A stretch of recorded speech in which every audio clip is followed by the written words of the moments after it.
Now it's connecting. What the... I wonder why it's doing that. That's really dumb. Hello, everybody. Hold on a second. I don't know why this thing's doing something that it's not supposed to. Now it's connecting. What the... I wonder why it's doing that. Whatever. I gotta call Hilton. We're starting a minute early because I have to call Hilton. They've effed me here and I'm pretty pissed. So we have to call Hilton.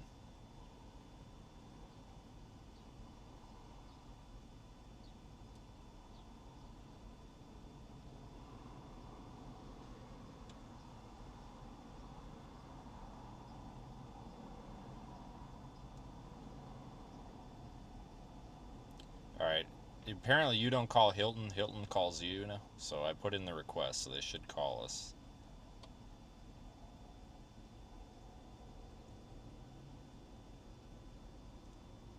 I gotta find my case number here. I got a case number with them. This is an ongoing thing.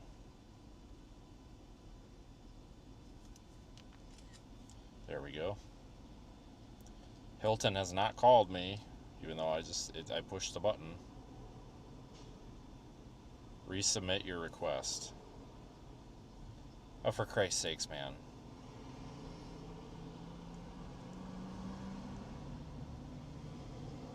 I'm supposed to get diamond support here, but I'm not getting it. I bet Daniel knows the number. 1-800-4-HONORS, okay. I'm sure Daniel knows the Diamond Desk hotline. Hi. Thank you for calling Hilton Customer Care. Para continuar en español, oprima 2.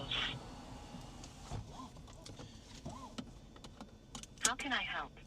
To book a new reservation, say new reservation. Oh, no, I certainly do not have a reservation. I am complaining, and I am pissed, and I have a case number. Sorry, I didn't catch that. To book a new reservation, say new reservation or press 1. To retrieve your Hilton Honors number, say find Hilton Honors number or press...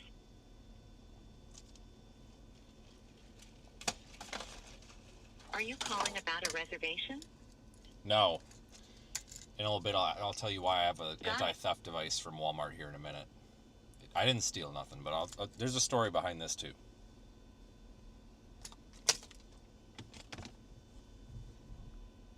Okay, so that I can connect you to the right place, please select from one of the following options that is closest to what you need help with. Complain. For recent...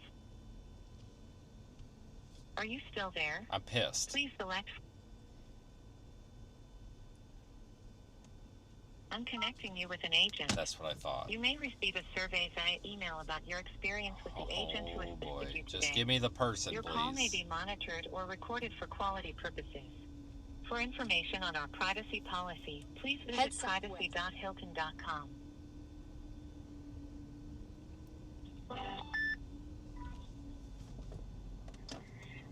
Thank you for calling Hilton Reservations. This is Monica, who I have the pleasure to speak with. Yeah, it's Vince Weldy. I think it sent me to the wrong place. I'm actually following up on a case number with customer service, not making a reservation. I can transfer you with the correct department. Great. Do you have a case number? Sure do. Okay, one moment. Sounds great.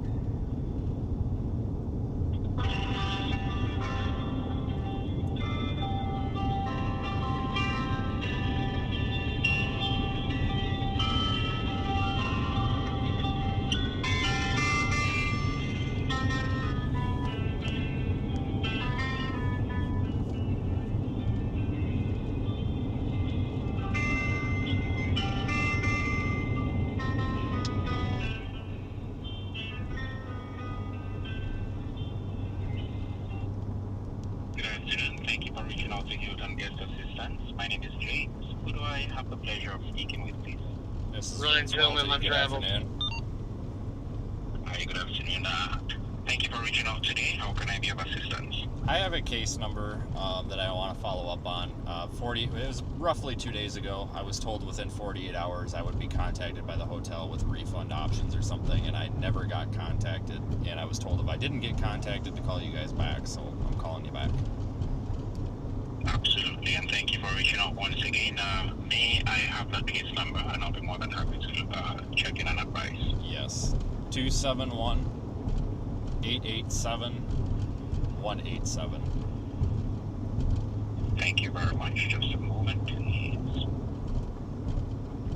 And I just want to pick that up right here. If you don't mind at all, please provide your first and last name, email address, and telephone number for verification. Okay, it's Vince Welty. My email is Vince.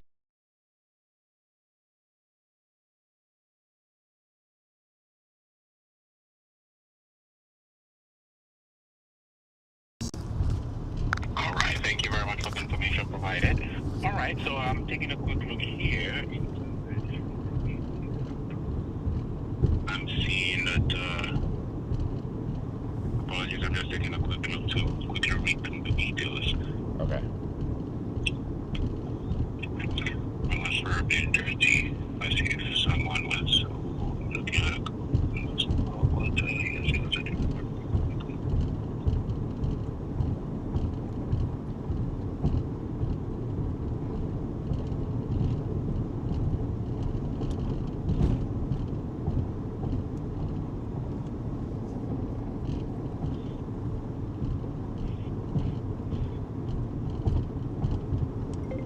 Jesus Christ.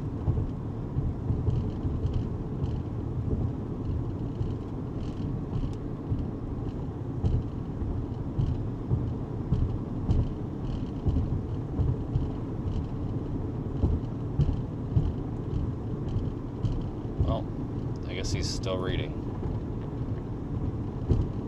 Yeah, this is the same issue from the other day. I got blown off just like I told them was going to happen, and they've blown me off, so I'm getting my $100 and something back, god dang it. I ain't putting up with this crap. You know, I stay like 200 nights a year in these hotels, and I never complain about anything. Unless it's a very minor issue and they just switch the room. Like, I never call and demand a refund for anything. But the one time that I call because there's a very legitimate reason for a refund, you know, they don't want to deal with it. It just pisses me off. Like, you spend like $20,000 a year at a hotel chain. Like, you should call them up once and be like, hey, I want one night for free. They should give it to you for free. Just because, like... So this is going to be interesting. This guy has now muted his microphone and he's totally not responding, so... It's going to be an interesting one. I'm just sick of getting screwed by bigger companies.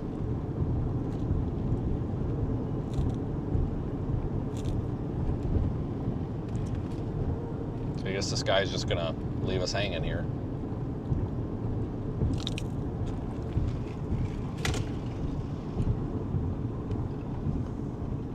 So if you're wondering why I've got this theft device from Walmart, it's because I had to buy something this morning and there was no Walmart employee.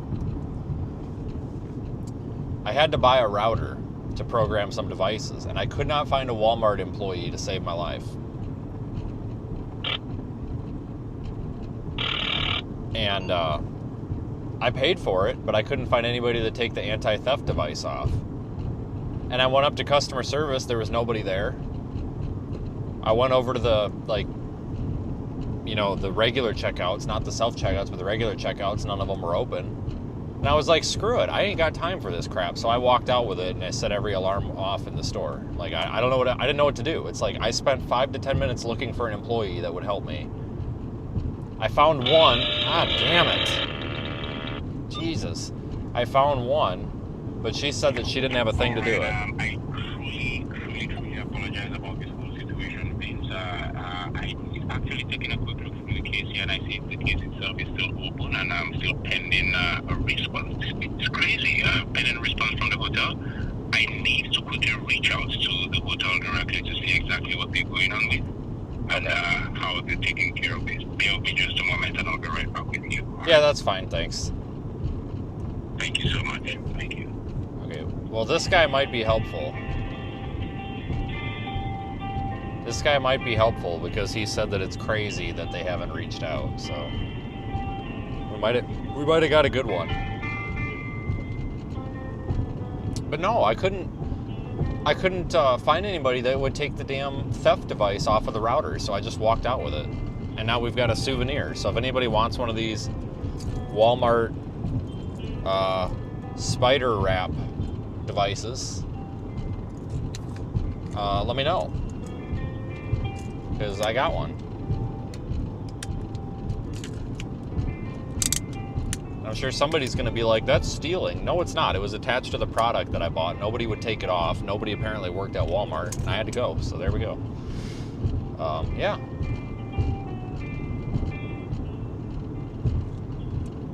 So that's the story about how I have the Walmart anti-theft device, even though I didn't steal anything.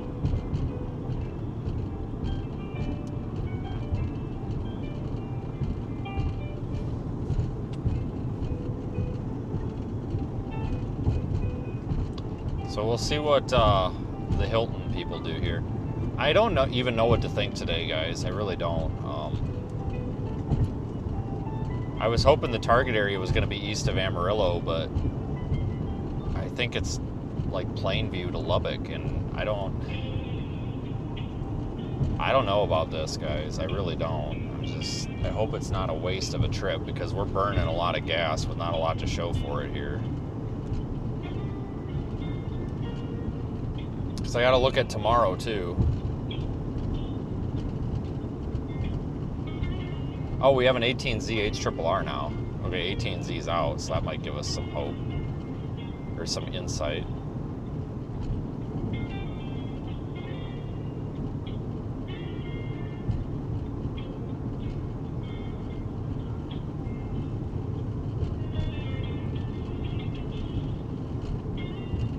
Z HRRR shows there could be a little storm that pops up there by Woodward, Oklahoma, which it's been showing all day, but it looks like the main show is going to be an arc of storms that form by Lubbock around 4 p.m. Well, it shows them forming by 3. Clearly that's not happening. But maybe by 5 p.m. and then kind of moving northeast.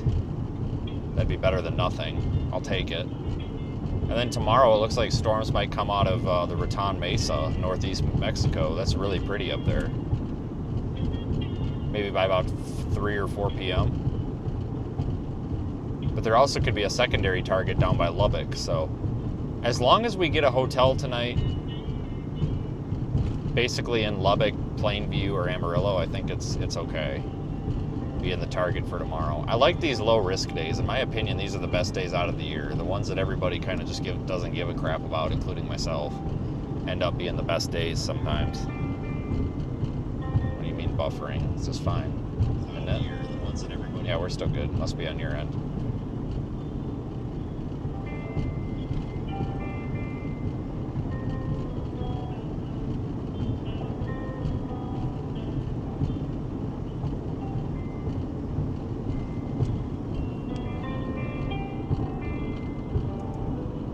So I really didn't want to go south of Amarillo today. I really wanted to stay up here, but it's looking like we're going to have to.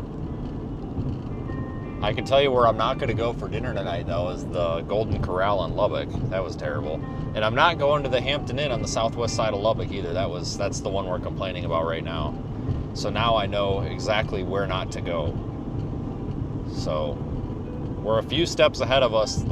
It's almost like we have an advantage today, because we know what not to do and where not to go. Yesterday, we were way farther north than I wanted to be. I didn't plan to go all the way up to I-70, but we had to. You know, so today really threw me off today, getting a late start.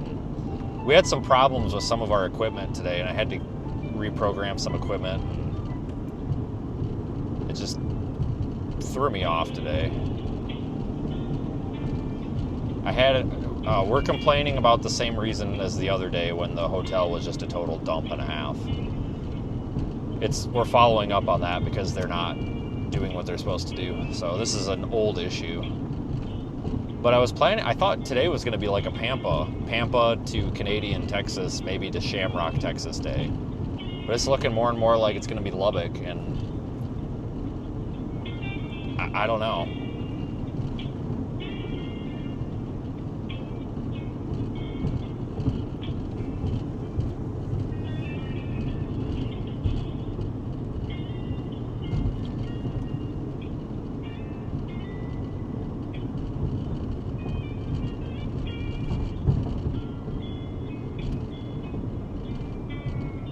Hopefully they answer soon.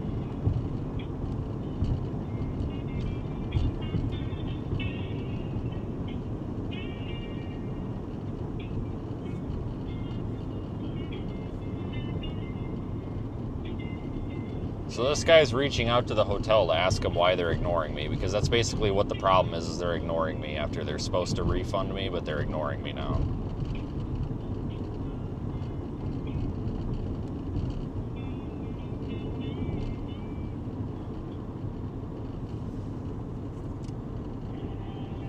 Golden Corral's usually good. Just not that one. That one was not good. Which is weird, because it was fine last time, but it was really bad this time. Like, really, really bad.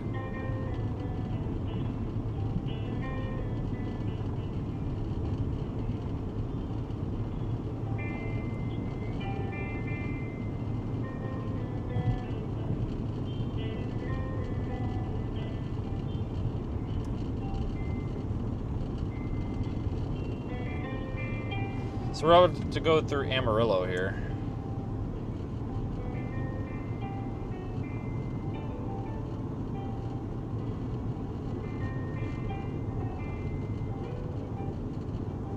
We've been on hold for quite a while now. Like, I wonder if this guy's arguing with the hotel for me.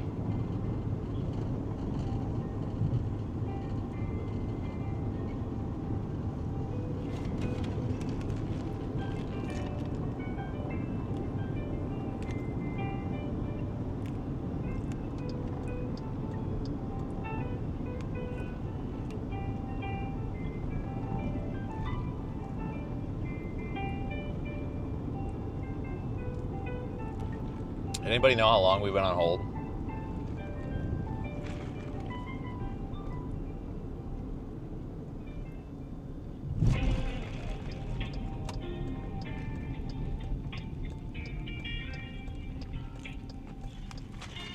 I feel like at this point this is getting a little stupid, don't you?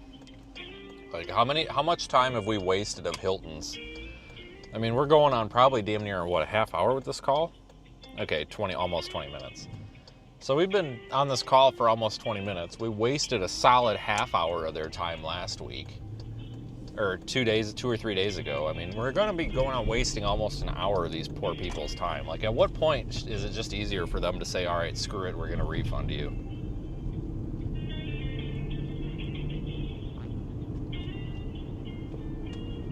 Because the reason I really, really, really need a refund for this hotel is because of how nasty the woman at the desk was. Like, so it started with the fact the place was disgusting, but also the shower was cold. And I'm sorry, I work my fucking ass off. When I pay $100 and something for a hotel room, I expect the shower to work. So I went down to the front desk. I was like, hey, the hot water doesn't work at all. There's something wrong with the shower knob. Like, it's not turning inside the fitting. It's just like the knob is broken or something. And she's like, all right, I'll let them know. And I was like, well, I need to take a shower. Like, I'm leaving today, and it's stone cold. It's got 2 settings, off or stone cold. And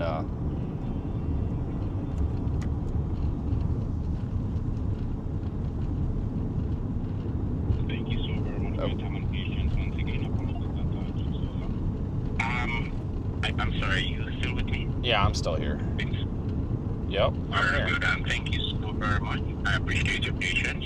So, with a lot of apologies, I have just reached out to the hotel, and Vince, I must go ahead and let you know that the case is still wide open, and there's a whole lot going on at that location, and which I honestly would prefer to not divulge over the call with you, because it's only going to make you feel a bit worse. However, corporate has now taken over this case, meaning we here at the guest assistance desk, we have now taken over the case because the hotel is not necessarily responding, and we are now dealing with the hotel directly in terms of penalizing them and demanding an explanation, and a whole investigation has just been launched into the hotel because of the conversation I just had, and I must apologize very sincerely about the way you were treated. Definitely not the level of service that we hope to provide and portray to our guests. You're supposed to go there and relax. and get the very best of services. So just to say, to show our appreciation and to also say sorry, I would like to go ahead and offer you a 15,000 points compensation pack that will, that you can make use of your future stays and your other purchases and all of that. Would like to go ahead and offer you $15,000. 15,000 points. How does that sound? Yeah, that's fine. I appreciate it. All right. And again, it's very, very embarrassing to find out that this is going on with our properties. It's almost like they're completely disorganized down there, and it's not what we hope to show to our customers. So apologies. I'm going to go ahead and have that. Have that applied for you right now. 15,000 points, and thank you so very much for your understanding. All right. No, I appreciate it too, and you've been the most helpful person that I've talked to at Hilton in my several years of being here, so I appreciate that. And I know I'm going to get the survey, and I will fill the survey out and answer with 5 stars because I appreciate you taking care of that for me. I'm grateful. Thank you so much for your time. Any further assistance required for today? No, that takes care of it. Thank you very much. Thank you so much. Have a wonderful day. You too. Thank you.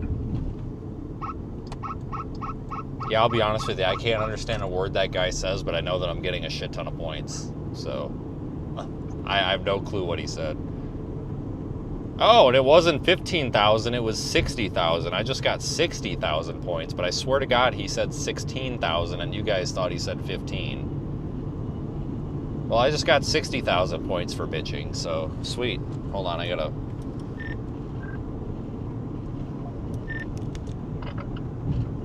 I just got off the phone with Hilton. Let's see if anybody's monitoring that may have had the similar issue. What did they say? 60,000 points just deposited to my account. The chat thought the guy said 15,000. I thought he said 16,000, but they totally just gave me 60,000. Nice. He 100% said 15,000, so that makes me wonder if they refunded you the room in points plus 15,000 additional. I'll bet you that's what they did. So, no complaints there. Because I'll be honest with you, I couldn't understand a single word out of that guy's mouth, other than we're going to refund something, and then that he's very disappointed in the hotel. And he said that because of the way that the hotel talked to him just now, they're launching an investigation. So I think I just canceled the Hampton Inn in Southwest Lubbock. Like, you can best bet that sign's being taken down tomorrow. Yeah, with him saying that they're opening an investigation into the hotel, you definitely did something there.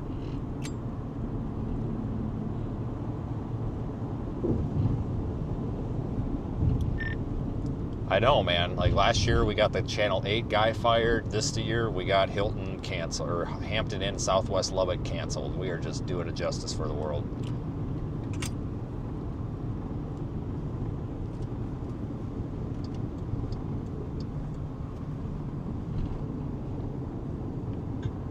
I still don't know why I woke up to 80,000 points deposited in my account this morning. I never asked for a refund, and I haven't talked to Hilton at all. This guy's got fucking rocks coming off his for truck. Come on, today, man. And I'll take it. Sweep that off. Jesus.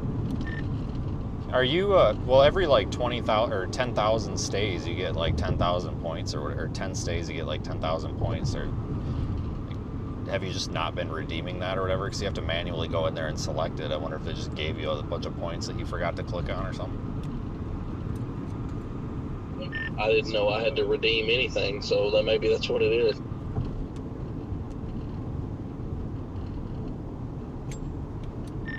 Congratulations.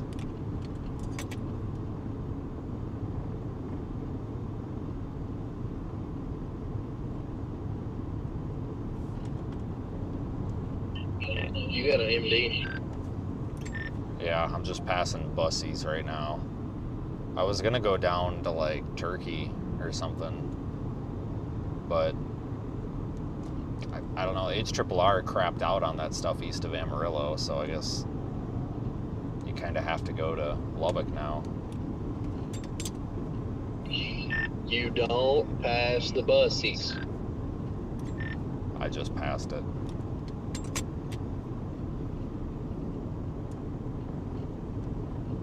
You should be ashamed of yourself.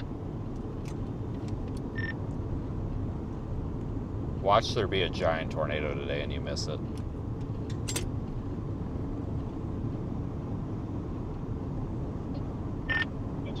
Did I? Don't. Because it's likely to happen. A little storm popping up down there by Mule Shoe, so might not be a terrible day, but I didn't expect to be this far behind. Like, I was planning on northeast Panhandle, not freaking the ass end of Lubbock again.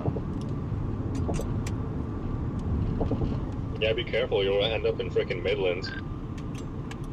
I know, but I see the marginal tomorrow kind of move back south again, so it's like, well, thank God.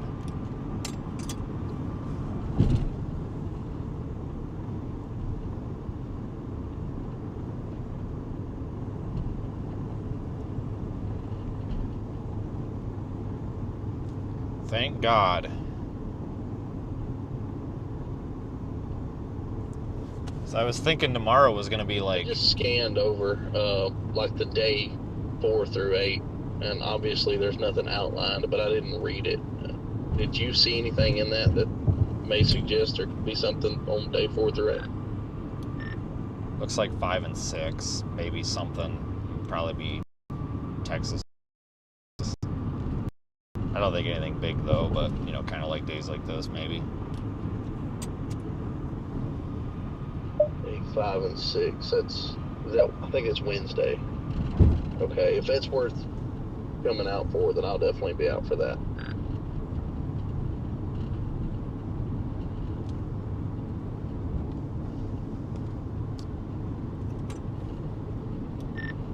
All right. Yeah, I'm gonna probably have to stay out at this rate. See what happens though. So I'm not gonna make it. There's a day 3 up there in Kansas, Nebraska. I think I'll make it up for that. Maybe I will, but it really depends on tomorrow. If tomorrow ends up being north of Amarillo or down here again.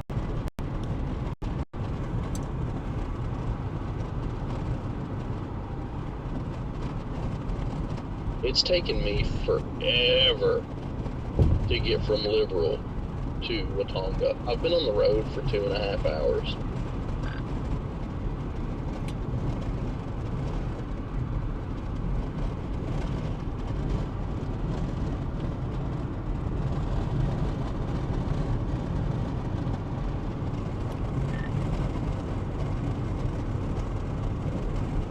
Yeah, that drive kind of looks like it sucks.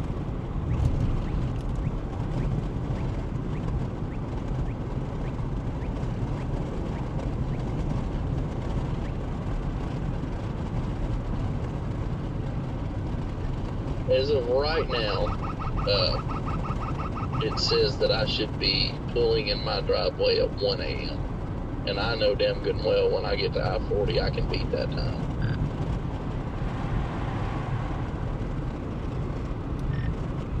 I guess that's not too bad.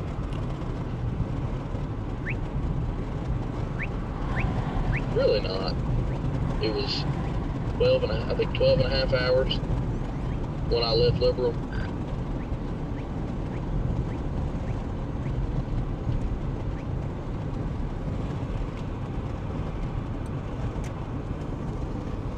Yeah, tomorrow I don't know, guys. I'm trying to not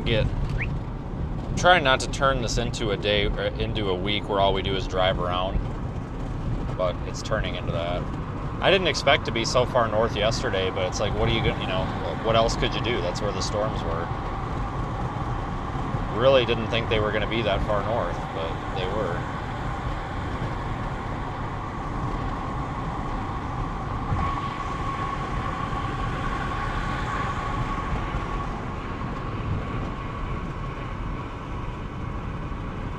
We just drove through here 3 days ago? 4 days ago? I think it was 4 days ago. No, 3 days ago. Yeah, 3. Because 2 days ago is when I had to complain. Oh, so it was 4. I don't know. I can't remember. What in the frickin' Jesus Christ is going on here?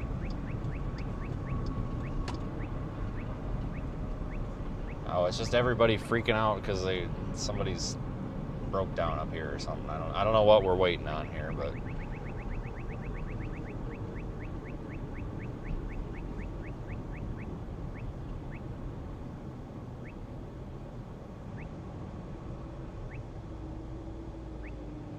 one of those situations where there shouldn't be a backup, but there is because people are not being smart.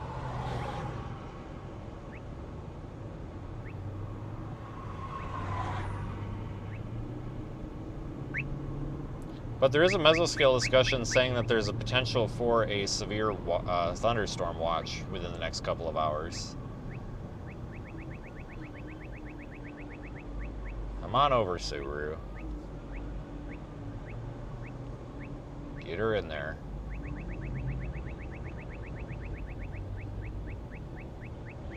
I just want to get south of Amarillo. Once we get south of Amarillo, we've got options. We can go east or west. We just got to get like out of town here. It's such a mess getting around town. Oh look, it's a little fender bender right in the same spot that one was the other day when we went through here. I don't think I was live. Maybe I was. I don't remember. Same spot. Same bridge. I mean, I see why. Look at all the people drive in this town.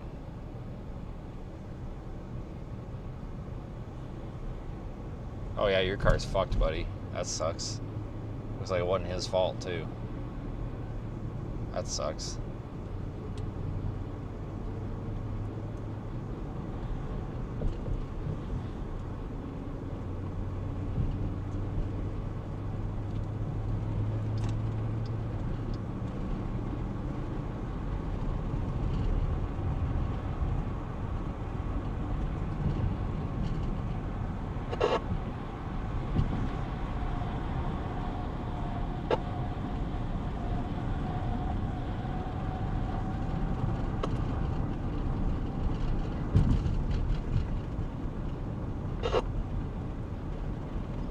Yeah, we stayed in Liberal, Kansas last night. We really just didn't have much choice for hotels because everything was booked up.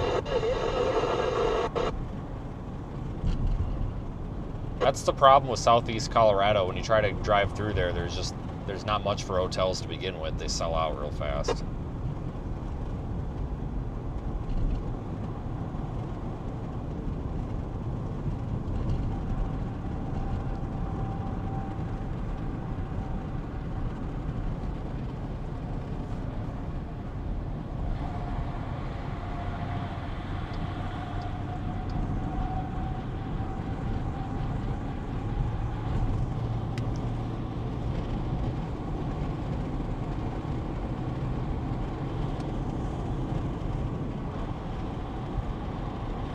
I like it out here though. I just don't really like driving through Amarillo.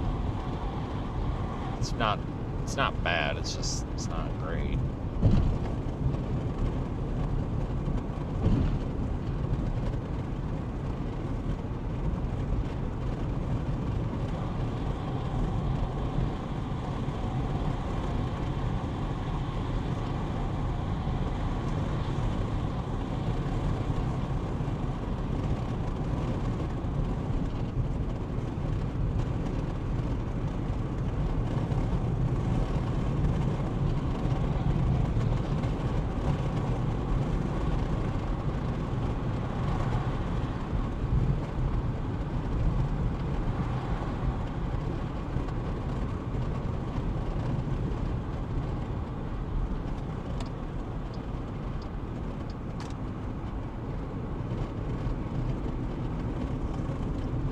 So we should start seeing some storms develop here within the next, I'd say, probably hour or less, maybe something.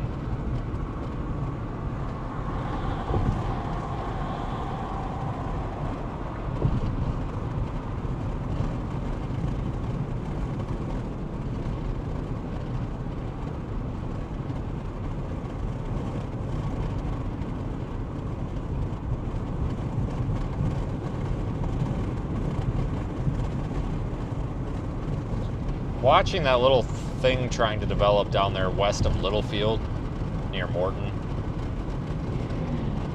Maybe that could be something soon.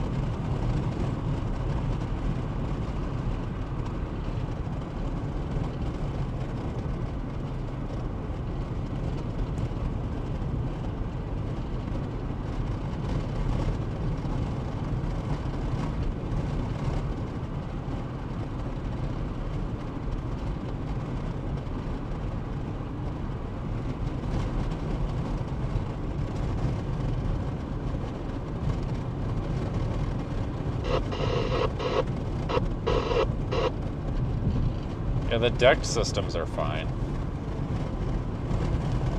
Just don't buy a used one because the version 1 that came out, like, was that like 10 years ago, was a piece of junk. They fixed it. The first version was leaked water, which even if you didn't care if it was waterproof or not was a problem because it was like rusting the sliders and the hardware out and stuff, but the newer ones are fine. I know a lot of people that have those. They're happy with them.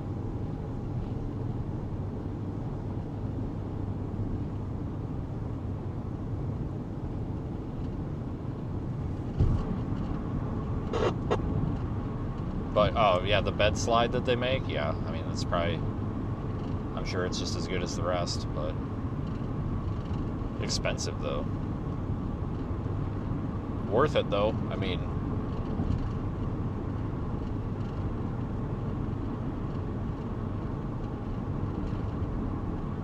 Daniel DeVince just saying good afternoon and hello, g'day, howdy, and good luck.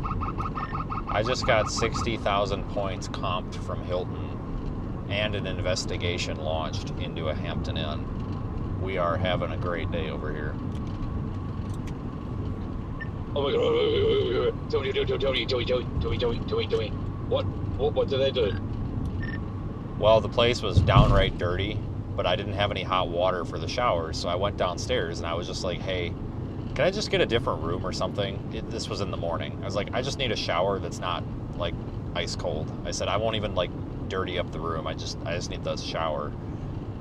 And she was like, oh, okay, I'll let maintenance know. And I said, well, I'm checking out in an hour. Like, I kind of need to do something now, though. And she basically she blew up on me, and she's like, well, that's not my problem. And we kind of got into it a bit. And she told me that if I didn't like it, I could F off and go to the hotel across the street. Well, of course, I said, all right, that's exactly what I'll do. So I called Hilton Diamond Desk, and they said that I would hear from the hotel in 48 hours. Well, it's been over 48 hours now. I haven't heard. So I called back with the case number, and the guy said, well, let me reach out to the hotel and see what they plan to do to compensate you. And he had me on hold for probably 10 minutes, and he goes, well, sir, based on the conversation that I just had with the hotel, we're going to be launching an investigation into what they've got going on because there's probably some issues going on there, and we're going to give you 15,000 points. Well, apparently they were going to give me 15,000 plus the amount of points that the room was, so I ended up with 60,000 and an investigation.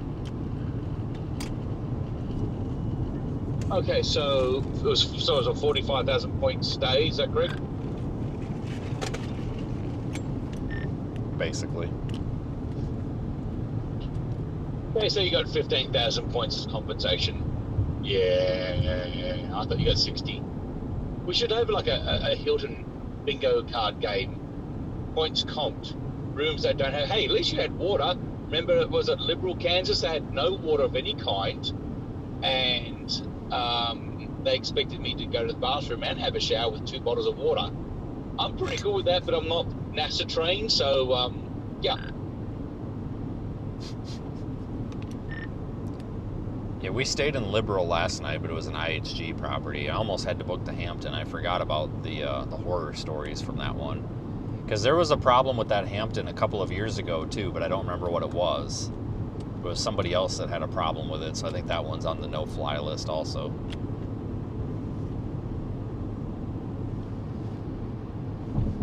Yeah, Garden City's on the no-fly list as well. They're the ones that that's why I missed the Iowa tornadoes, Garden City, because I got in at 1 o'clock. Was it 1:30 in the morning or 1:45? Got to sleep at 2:30, and they start drilling into my wall next door to me.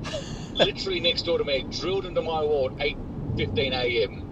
Oh well, we had to do maintenance work. Like, you knew I needed to sleep.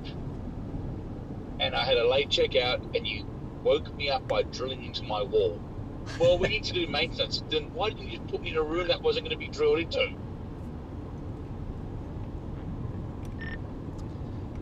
Well, it's like that picture I sent you. I was so sick of them coming in my room, I had to go to Walmart to buy a Wi-Fi router to program something. I just needed a blank, unused router.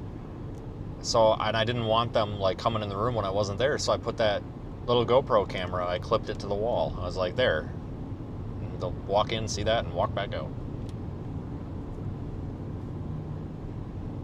Still think we should get get some crimes. It can't be that hard to order on Amazon or somewhere, crimeinvestigation.com supplies or something like that, and get like a white cutout thing and some ABCs and Ds and stuff like that, maybe some pretend blood, and just leave that on the floor. I've got some crime scene tape you can have. I've got crime scene tape from New York. The police officer, when we closed the road together, when we thought we were all going to die, gave me some crime scene tape as a souvenir. I got some at home, and of course all the stuff we got from Australia. I don't carry crime scene tape around with me. I don't feel the need to have that. But the fact that you have some, that might just come in handy. Well, I don't carry it with me, but it's at home. But I mean, I'm going home. I'm coming back out in a couple days. I'll bring it with me. You can have it. Just bring a couple of yards of it. Just 3 yards. 3 yards is all we ask. Just for the sake of it. We might need it for something. So a good thing to actually carry it, which usually during snow, it's like if a car's off the ditch or something like that, it's you mark it with caution tape that it's abandoned and already been checked, so resources aren't tied up. It may not be a bad thing to have for tornadoes too.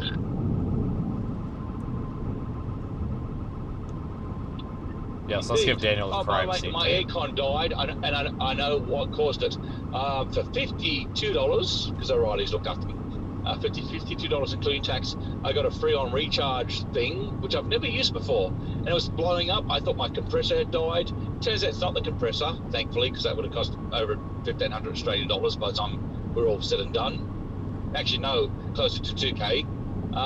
And it's just another condenser. My condenser lasted 2 months. Hooray! A rock, I think, hit it and it died. Well, that sucks.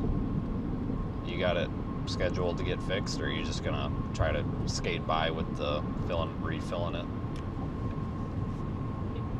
No, the refill doesn't do it. The refill told me that the compressor's working because it charged up. It was recharging, and then I switched on. I was like, oh, we're gonna actually. And the compressor kicked in, and I could hear the venting coming out the front. I went, okay, the condenser's dead. Agreed? Oh yeah, I mean if it's spraying the Freon out of the condenser, that is definitely not normal operation for sure. I can't see it spraying, but I can hear it. And so they did that.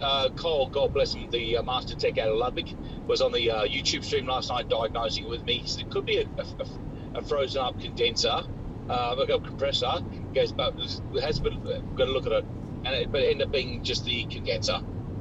Because I said it was a new condenser. He thought like, well, that would be fine. No, a rock hit it and killed it. So they've got a condenser being ordered in aftermarket. And the whole lot will get done $600 including tax. That's a fucking ripoff.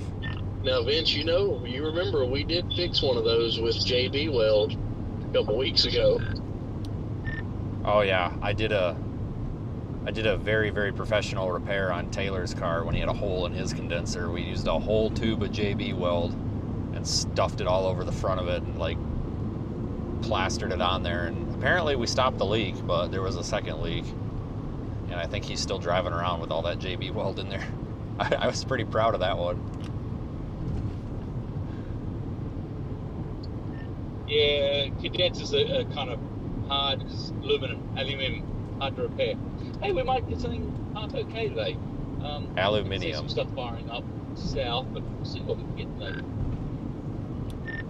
Yeah, I'm south of Amarillo. I know you're in America. Which city and state?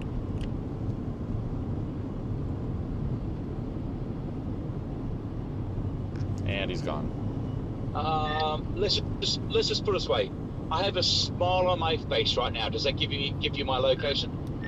Yeah, you're about 5 miles to my south. For those who are watching Vince's stream, if you are broadcasting, are you broadcasting? I'm just going to assume we're broadcasting. That's Happy, Texas. I feel like being depressed, and I feel like the overwhelming need to buy antidepressants in Happy just to see what the pharmacist says. I don't even know if there's anything in Happy, is there? I think there's an Allsups. I don't even think they have a Walgreens. I've never tried antidepressants in my life, but I hear they make you happy. So let's go to happy.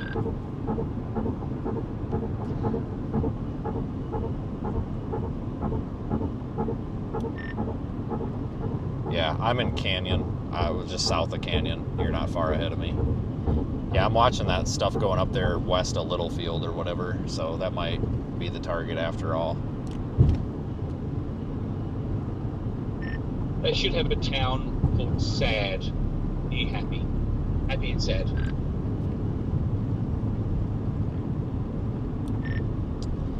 I'm sure there's one somewhere.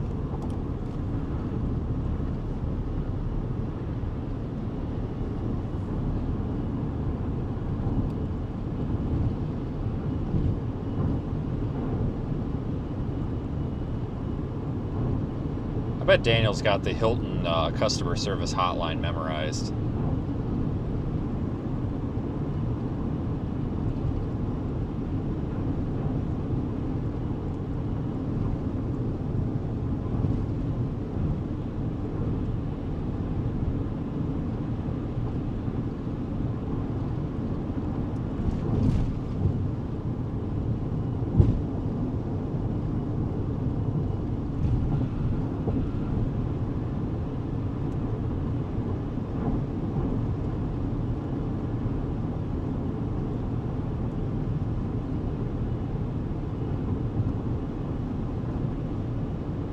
This road's kind of getting a little messed up.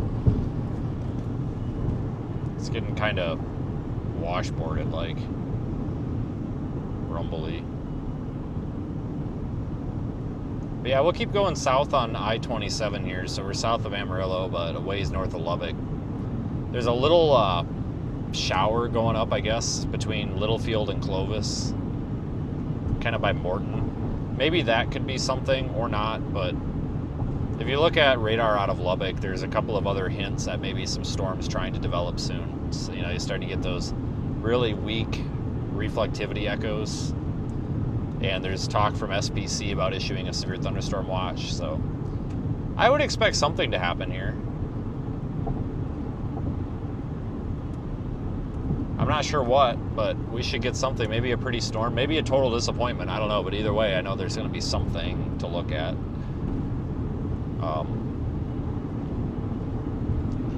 Today is not a tornado day. I don't think there's really any way we would get a tornado out of this today. I just don't. But sometimes you get some really pretty storms out here. Maybe a dust storm, maybe some hail. I don't know, but you're usually pretty much guaranteed to have something to look at when you get storms down here. But it looks like kind of an arc, or almost like a line in a way of storms. Not really like a MCS or anything, but more like a kind of a cluster or linear cluster of storms. I don't know. But that's kind of what HRRR modeling is suggesting. So we'll see if it happens or not, but I think it will. I wrote off that target in the northeast part of the Panhandle, because that just sure as heck wasn't going to do it.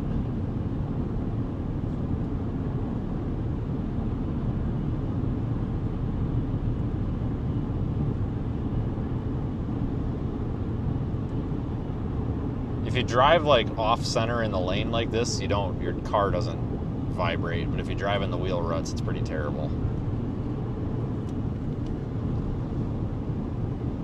I might just use the other lane.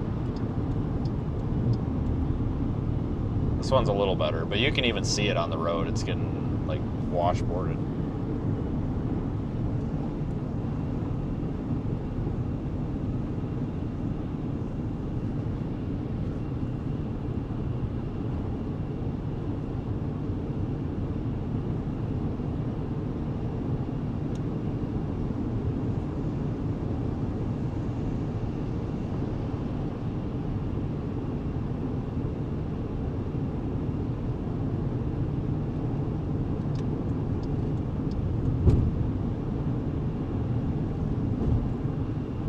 Pretty nice day out though, just getting up to about 80 degrees, so it's warming up quick. Previously it was pretty cool out here.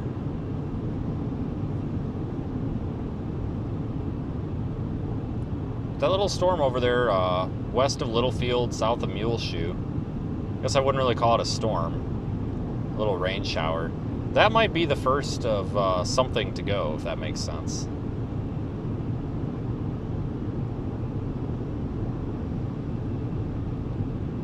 I got 84 degrees on the car here with a dew point of 51, which is pretty pathetic.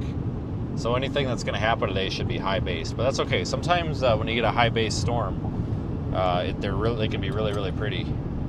Wi-Fi off. You got the burn or the black burning here. A lot of grass fires in this region over the past couple of weeks. I'm basically out of windshield washer fluid. Ah, dang it. I gotta stop and get some. A lot of areas out here that got burned.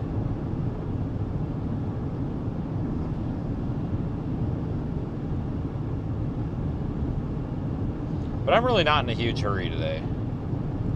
I'm not really that impressed, but I think we'll get something.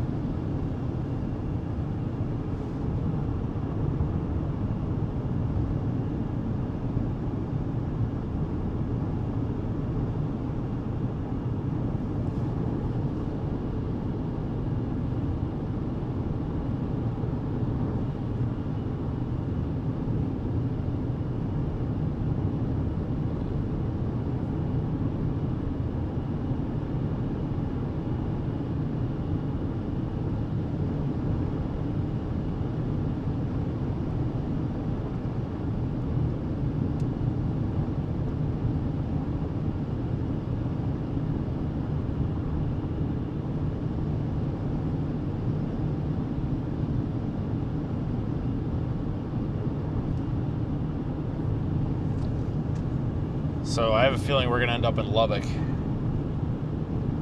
which is all right. We just got to be real careful that we don't get out of position for tomorrow. If at all possible, I would like to be in position for tomorrow, tonight, so we don't have to drive. But if it ends up being like southeast Colorado, that ain't going to happen. We'll have to settle for going up to either Amarillo or Dumas.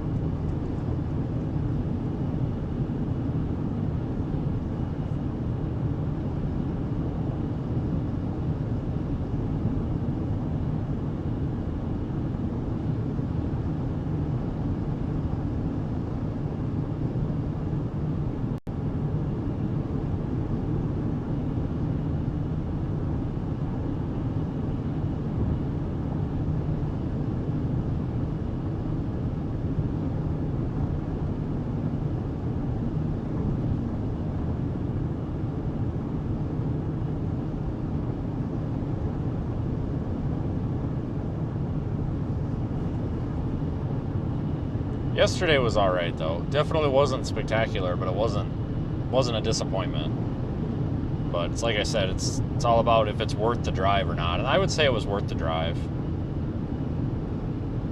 It was worth the drive.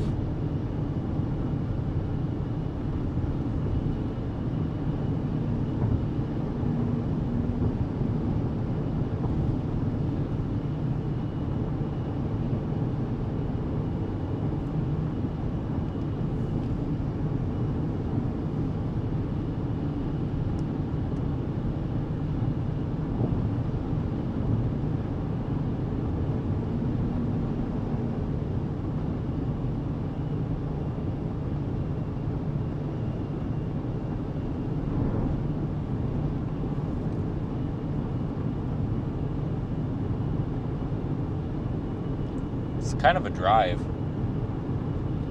honestly. Probably have to stop. Plainview is probably where we'll stop for windshield washer fluid, and then I'll probably fill up on gas there too. But it's been a really, I don't know, like right now would be a great time. See, I almost left. I almost ran home to restock supplies and everything. But the problem is it's 1.5 days to get home, 1.5 days to get back out here. So that's 3 days of traveling, right? That's 3 days of driving. Plus, if you take 1 or a day and a half at home, now you're up to 5.5, almost 6 days out of service. And I didn't feel comfortable enough pulling our entire mission out of the severe weather zone for almost a week. That seems like a terrible idea. A lot of our field operations team has gone home to do that, which is fine, because now's the time to do it for sure. But I just felt really uncomfortable not having somebody from this group out here, because if something does happen, like a mesoscale tornado day or something, we got to have something out here. Plus, I really, like, we are so far south that it is a very fatiguing drive to get home and back. Like, if I leave out of here, it's probably going to be on an airplane, honestly. Because you can turn that 18-hour drive into, well, 16-hour drive. You can turn the 16-hour drive into a 4-hour commute through the airport. So you can do there, and you could leave at 8 in the morning, be back home by noon, have the whole day, have the next day, and then on the third day you could leave at 8 in the morning from the airport again and get back out here by noon, and then you could still chase that day. So it's usually how you gotta do it. May is always a difficult month, and so is the beginning of June. But the thing about June, usually around the end of the first week of June, almost always there's a little bit of a lull for like 4 or 5 days. We get a ridge that comes in, and it kind of just shuts everything off for like 3 to 6 days, almost every year. So that's probably what you have to time it for. But it's just been a really difficult year to adapt to, because typically, I'm prepared to spend a lot of time out here in April, and then you're okay to miss a few days in June, or a few days in May, because you've done so much in April, but we didn't do squat in April, so it makes it where you really can't afford to miss these days out here. It's been a very strange year. I just saw that there hasn't been a single tornado in Oklahoma all month. So the severe weather season isn't dead. It's just anomalous. This isn't a normal severe weather season for us. It's not normal at all for us, but that's okay. I don't think I've had a great time out here, and that's really all I care about at the end of the day. Has it been enjoyable? And it has. We've got another week of May left, but I always tell people that June is my favorite month. I seem to have better luck in June. You get slower storm motions. You're usually in the high plains, East New Mexico, West Texas Panhandle, West Kansas, East Colorado, sometimes up into Wyoming and Nebraska, but that seems to be more July than anything.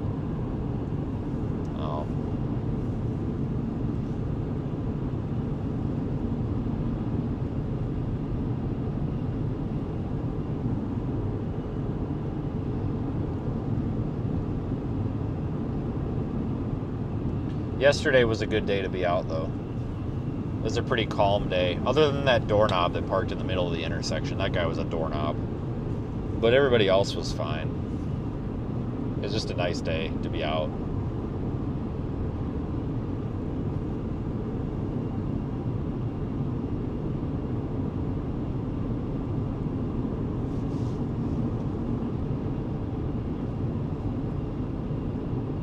Yeah, I don't do much in Wyoming. I think I've only seen one tornado in Wyoming ever. We don't really get up there much. Some years we don't go to Wyoming at all. Last year we were up there once, maybe twice.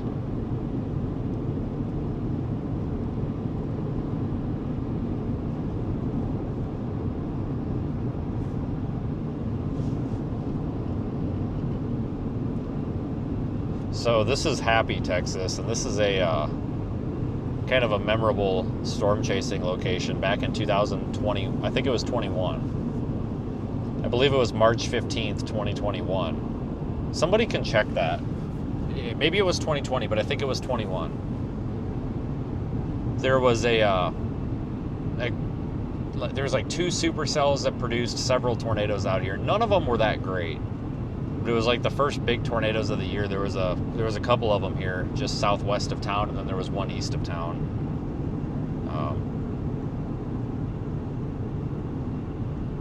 That was one of my, honestly, that's one of the few days that I remember from that time period, right? You know, when COVID was starting to die down. Like, that's kind of the first event that I think of.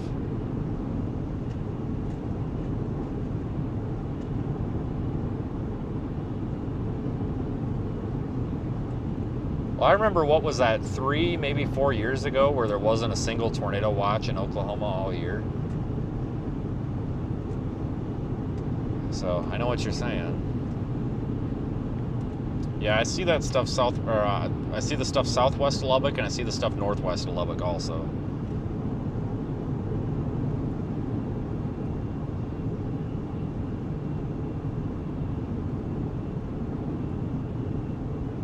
It's been a weird year because we started off the year with normal. So back in March and early April, we were in Iowa and Illinois a lot.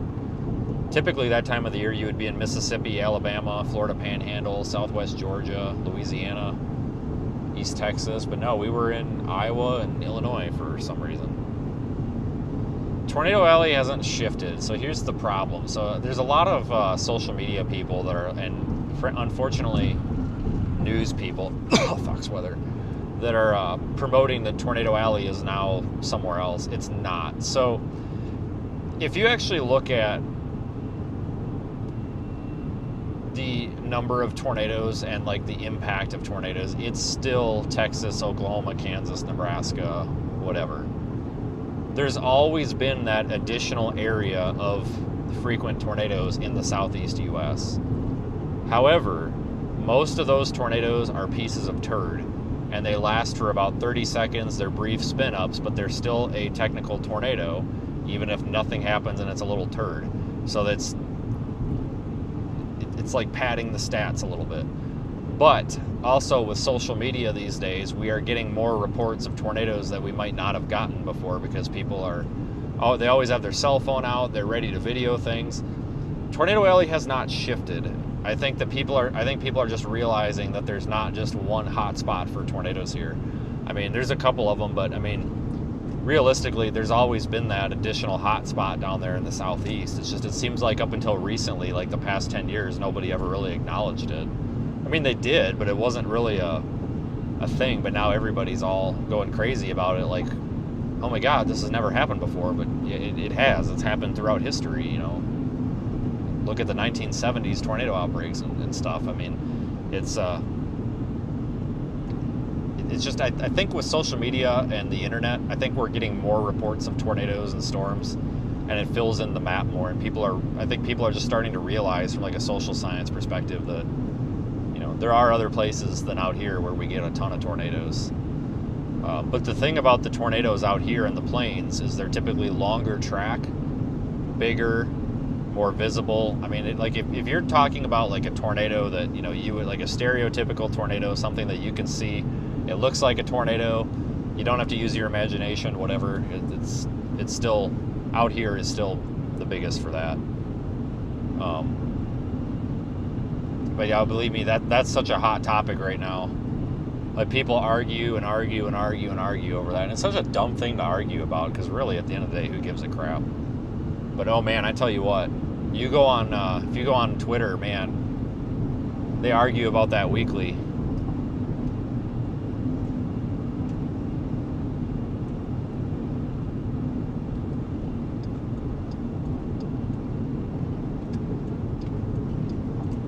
There is a bunch of dust to about our 2 o'clock. I don't know, maybe that's a fire.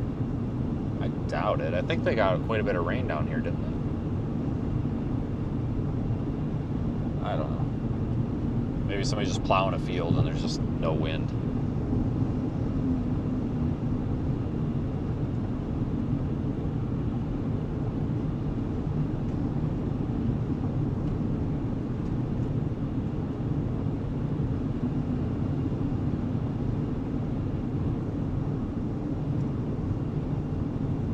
Yep, that's a big debate in the weather community.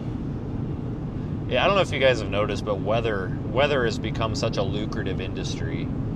I mean, we literally have television shows right now that are basically poking people in the ribs to get them to say stuff like, oh, the tornado's too strong, don't drive into it. And no, I'm not talking about Reed. But it's just like, oh my God, guys. Like, and then you turn on the news, and it's just, oh my God, climate change has caused a torr hurricane, and there's a biblical flash flood, and Jesus Christ himself has showed up to erupt a volcano, and it's like, oh my God. And I'm not crapping all over climate change. Like, I understand there is a science to that. I'm just saying that's what they use. Like, that's the first thing they grab onto is, oh hey, there was a little bit of rain last night. It must be climate change. And then they blame climate change, but they don't even know what climate change actually is. Like, it's just, it's they like to say... I'm copyright striking you for that. The torr hurricane. They just want to, like, use words that get people pissed off. You really do need to put that on a shirt. I will share it if you put that on, like, a merch store.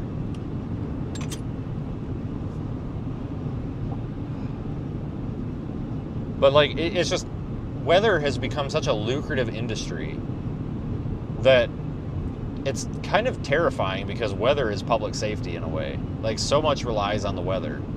Weather literally shuts life down at times. Like, schools close, businesses close, emergency response systems shut down. Like, weather is one of very few things that affects everybody, no matter who you are, what color of skin you are, you know, where you came from, whatever. It affects everybody, and people are realizing that, and they're turning it into a way to make money off of fear. And I'll be completely honest with you, there's some news stations out there that I'm not happy with. There's some chasers out there that I'm not happy with. There's some YouTubers that I'm not happy with. But it really seems like these days it's hard to get information about the weather. You know, every time you go looking for information about the weather, you're smacked in the face with, oh my God, this is the worst storm since 1962. And then what happens? Nothing. It sprinkles a little bit, or a quarter of an inch of rain. You know, it's things like that, and it's not good. You know, it's become a very noisy and kind of corrupt industry. So you have to really be cautious with the weather industry, I guess. It's too bad that this is what it's come to, but that's also what a lot of things have come to.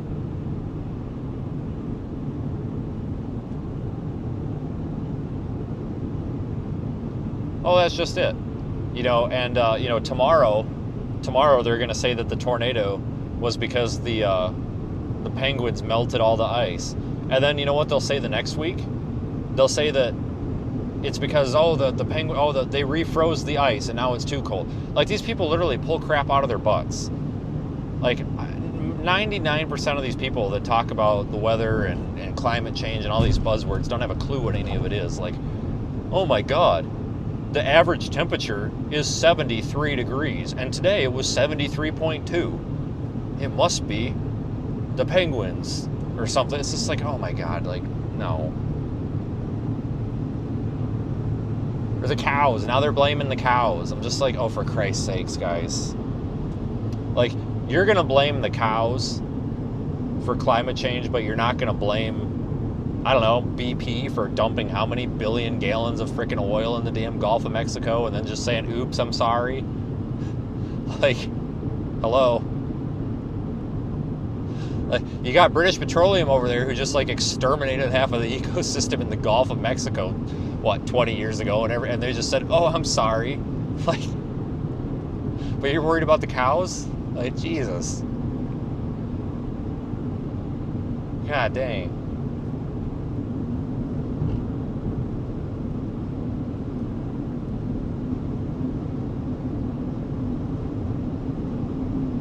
Yeah, that was a South Park episode. I totally forgot about that. Northeast of Amarillo's got issues. I don't think that's going to convect up there. A lot of that cape is elevated over the surface layer, I think. The sounding out of Amarillo at 18Z was capped as all hell. You see, that was the original... Northeast of Amarillo was the original target area. That's where I wanted to go. But I just couldn't do it. I think it's going to be down here. Oh, northwest? Well, same thing. Whatever. I don't know. Whatever. Just tell me where the Torhelicane's gonna be. So what happened with that was Zach came up with that. We were driving through Concordia, Kansas at like 11 o'clock at night. And it was absolutely an F5 hurricane coming through there. Jesus God, man. We had a severe thunderstorm with like 80-mile-an-hour winds, but the power went out in town, and there was debris flowing everywhere. And there was just like freaking branches going across the road. And I mean, it was raining upside down. And I mean, it was absolutely insane. It was some of the worst conditions I was ever in. And he called it a Torhelicane, so it just kind of stuck.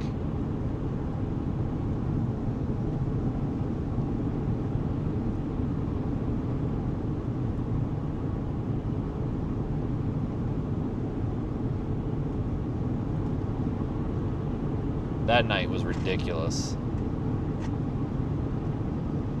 Speaking of which, our little storms down here to the southwest aren't looking terrible.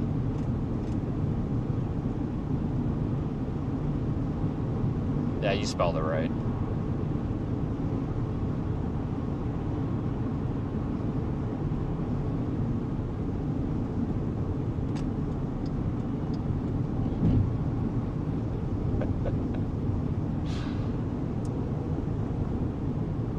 Yeah, he really does need a trademark on that before some douche on the internet steals it.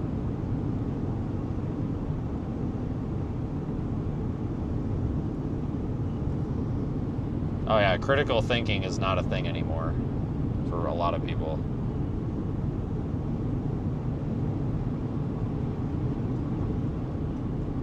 I think this Loves Up here is like brand new. I think they built it last year. I stopped there 2 days ago, I think. And I went inside, it was really nice. I'm gonna change the name of my like biggest membership to the Torhelicane members.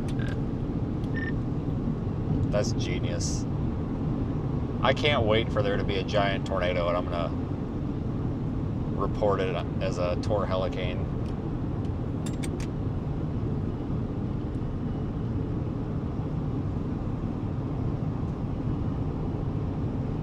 If you're in Lubbock, I wouldn't worry too much. There's some storms going up off to your west. There might be some big hail later, but it's anybody's guess at this point, honestly. Just keep an eye out, I guess. Probably be another, I would say between 5:30 and 8:30 is when you need to be paying more attention. I wouldn't expect any tornadoes, though. No Torhelicane, I'm sorry. No Torhelicane.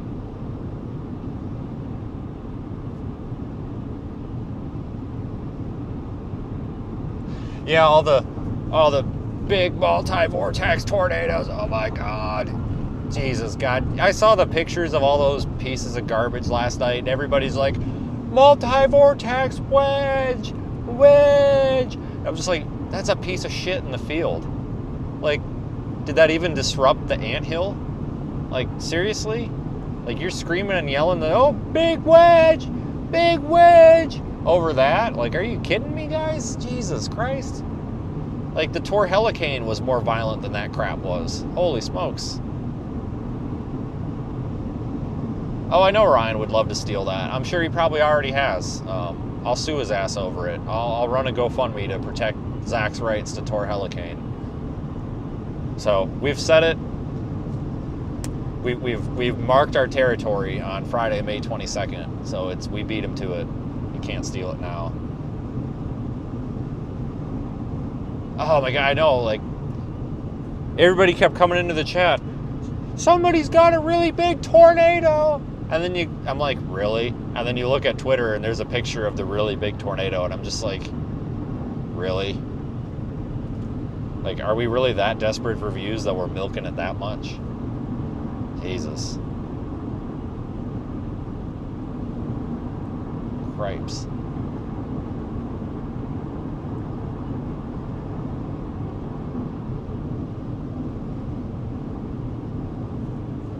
Our little storms are really starting to expand now.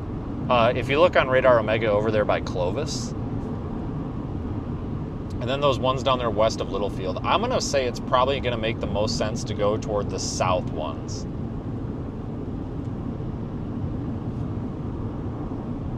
we go southwest out of Plain. Let's just go to Littlefield for now. We got to stop for windshield wiper sauce, so, or whatever.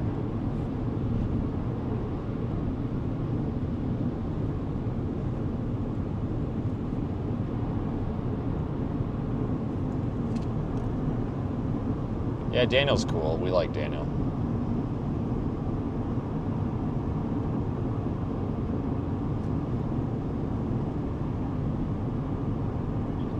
It's official. My highest tier membership is now the Tour Hurricane member. I love it. Well, you can now join Zach's channel as a Tour Hurricane member.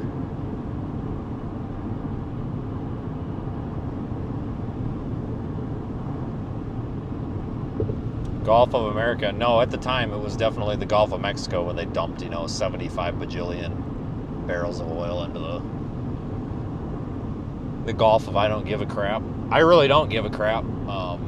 I think it's kind of funny that in a time of such crisis, everybody argues over the Gulf of Disappointment to the fact where I'm just now calling it, I'm interchanging it.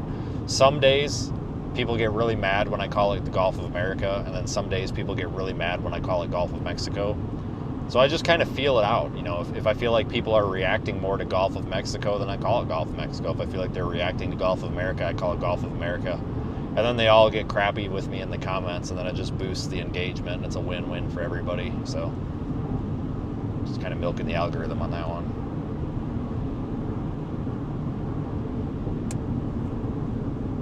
So down here is the bridge that they demolished because somebody ran into it or something with an oversized load.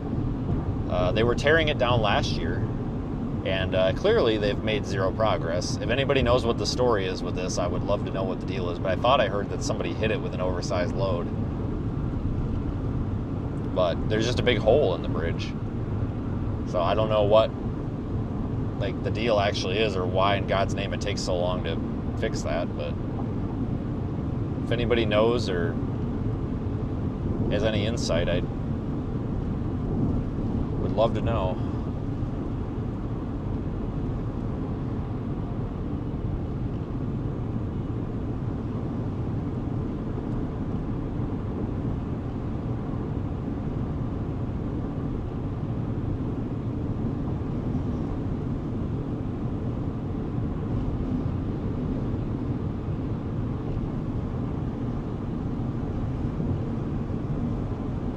Nice day out here.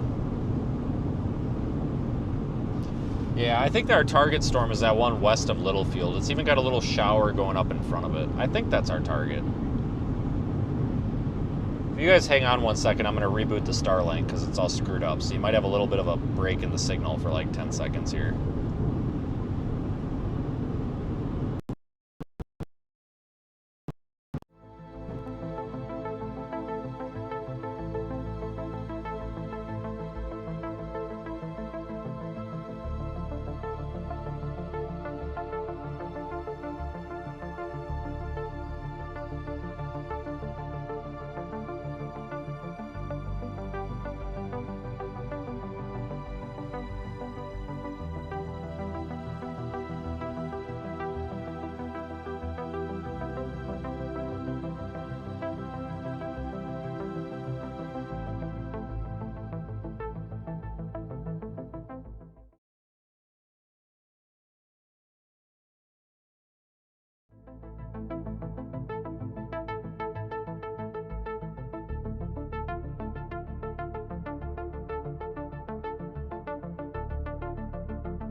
Guys, I've got no idea what's wrong with this dang thing. It's like it doesn't want to fall back to cellular. That's really annoying, but it's coming back now. Just give it a minute here. I had to reboot that. It should have fell back, but it didn't. Dumb. Very dumb.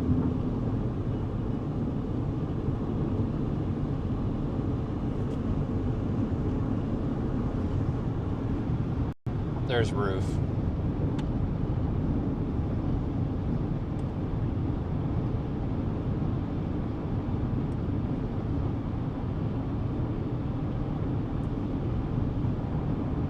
Hold on a second. Okay, sorry. I thought my button was backwards, but it's not. I don't really see the cumulus towers from those storms yet. That's the direction they would be, but we got a cumulus field.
Alright, I don't know what the hell this black Tahoe is that's about to pass us, but it looks really important. I gotta get this guy to pass us. And he's just not passing us. He probably thinks, I don't know if it's a cop or if it's some doorknob with a bunch of shit on their roof. But they look way, way, way, way, way too important to be out here. Oh, no, but it's a storm chaser with a bunch of shit on the roof. Here I thought it was like some Secret Service agent or something, but no, it's freaking just some storm chaser with a bunch of shit on the roof. Oh well.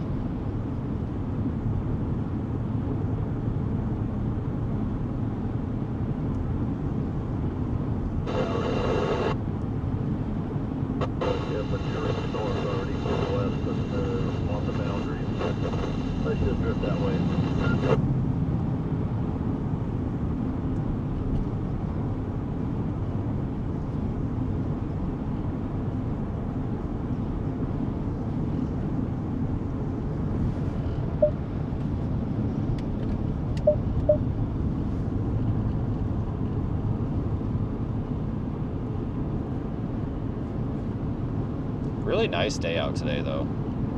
It's warm out, but it's not like super hot.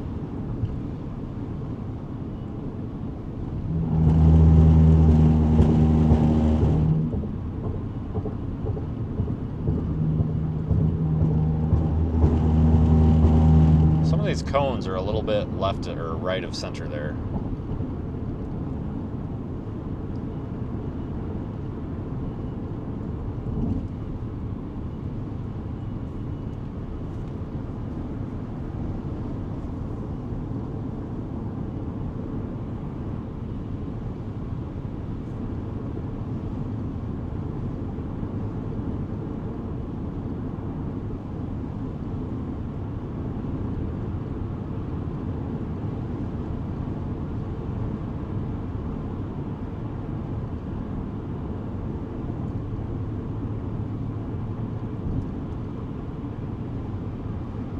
Nearly got that one. Jesus Christ, put your cones back where they belong.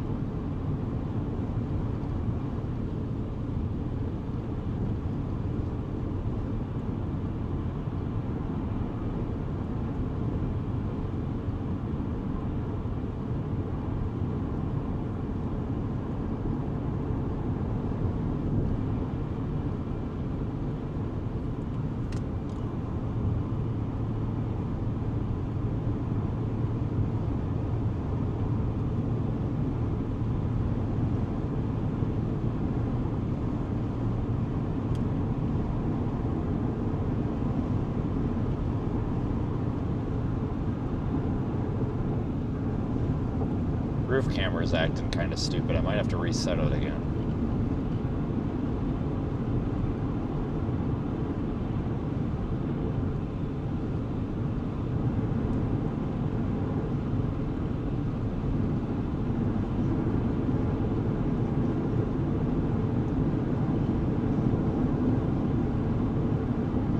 Oh yeah, Applebee's totally took a dump in general.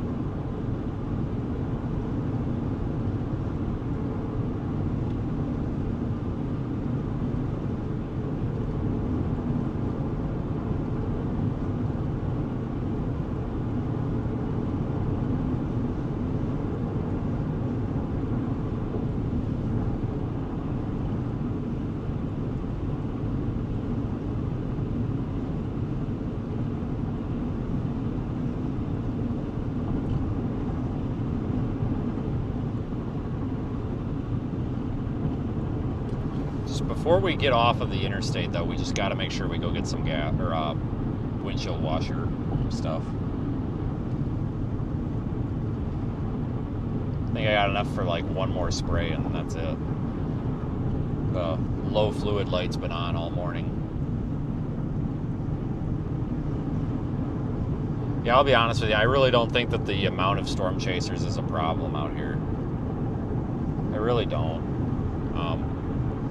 There's so many people that just complain about it, but I'm not seeing there be much of an issue. I mean, you've got some dumbasses out here who don't know how to drive, but it really has nothing to do with the storm chasing, because whether they're chasing or not, they still suck at driving. You know what I mean? Like, I think the real problem is we're giving people driver's licenses that don't know how to use a fucking blinker. I mean, that's basically what it comes down to. Maybe we shouldn't just be handing out driver's licenses to every dipshit that can, you know, stop at a stop sign and parallel park. I mean, because that's really what a lot of this is boiling down to, is just like people that don't know how to control their vehicle. It's not really the actual chasing aspect. The thing you got to remember, though, if you follow storm chasers on social media, all you're going to see is storm chasers bitching about this thing they call chaser convergence. You know why they're bitching about it? Because it's been a little bit slow, and they don't got nothing else to show. So they got to bitch about something. Seriously. It's content for them. It's how they make money. So those of you that don't know, especially on Facebook and Twitter, not so much YouTube. YouTube's a little bit different. But on Facebook and Twitter, you get paid for every interaction with your post. So if you create a post that causes a lot of people to share it, like it, interact with it for positive or negative reasons, you get paid. Well, that's why these people make posts like that, because it gets everybody riled up and then they get paid. So they're just going where the money is, and that's why you see this. It's really, I will promise you guys, it's not that bad. And I know that Captain Woody Balls from freaking Blue Rapids PD or whatever his name is, I know he had to go and spout off about all these storm chasers and how bad they suck. But I've already disproven his argument. Those of you that don't know, there would not have been he says there was 500 storm chasers clogging up the roads of his town. Well, those storm chasers would have been out of his town in about 5 minutes. Okay? They would have passed through. The reason they got stuck in his town is because his fire department blocked a road that should not have been blocked.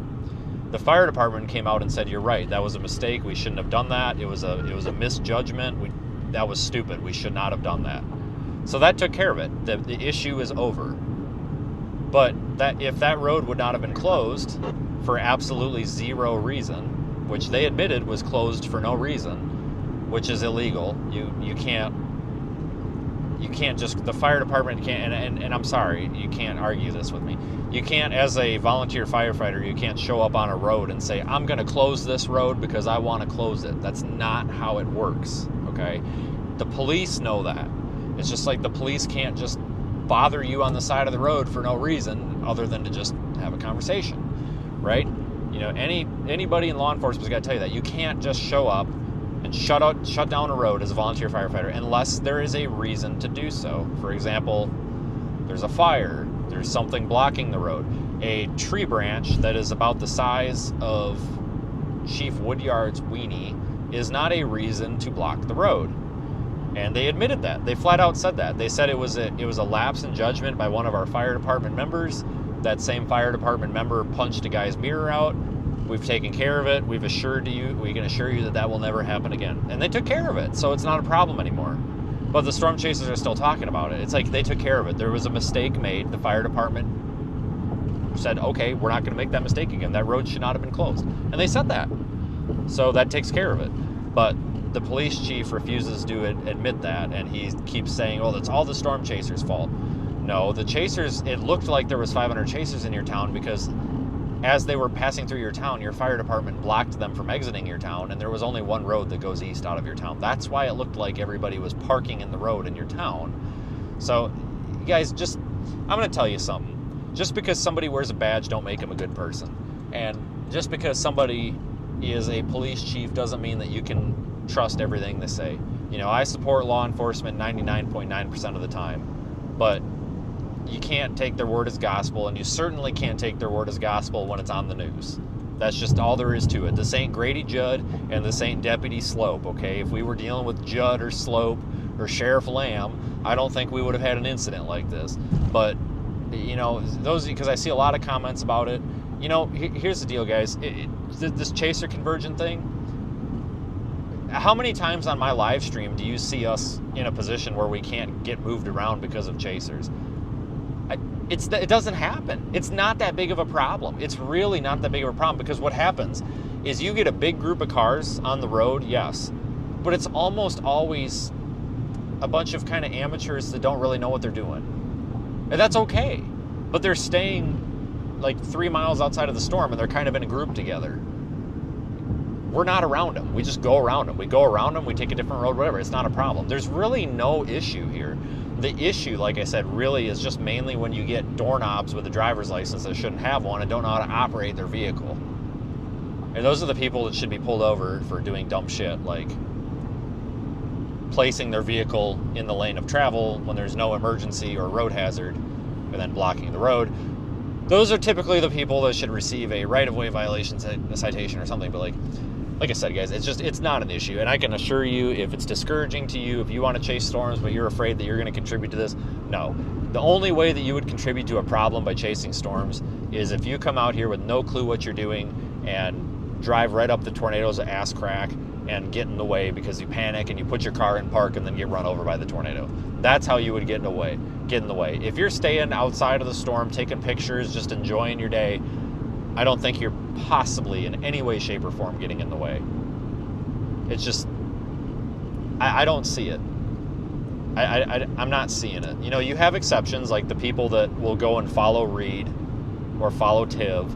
I get it, but that's happened for the past 20 years. That's nothing new. It's just the chasers are really shooting the industry in the foot by constantly chirping about it. You know, oh my God, this chaser convergence is career ending. I can't do this anymore. Well, maybe that sounds like a skill issue to me, because I'm not having that issue. I absolutely will admit to you guys that I am getting irritated sometimes with some of these dipshits that don't know how to drive, but that is not a storm chasing issue. That is a driver issue, and we have that issue on the road when we're not chasing. Like, they are two separate issues for sure. And none of us try that hard to stay out of the convergence. We really don't. It's just, oh, hey, there's a bunch of cars coming down the road.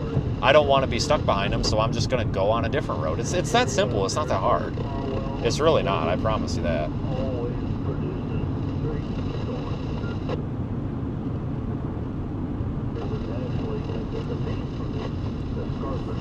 You know, and somebody was like, there was 7,000 storm chasers in that county. I call bullshit. There might have been 1,000 of them, but 7,000, like, really? I don't think I saw that many cars on the road, even if I counted every car I saw 3 times, you know? So it's just, don't be discouraged. The industry's fine. You're just following a lot of people on the internet that like to talk about it, is all. That's what it is. And those are honestly really good questions that some of you guys asked. And then I saw someone was like, oh, I want to chase storms, but it's discouraging to see this. And I get it, but don't be discouraged. Just go do it. Go do it. And then if somebody tells you can't, tell them to screw themselves. Because there is so much of that out here now. But the honest to God truth is, though, if you're going to do it, you got to know what you're doing. Like, you got to learn. You can't just go drive into a tornado and then get killed, like, and then contribute to other people getting hurt. Like, you have to start learning how to do it.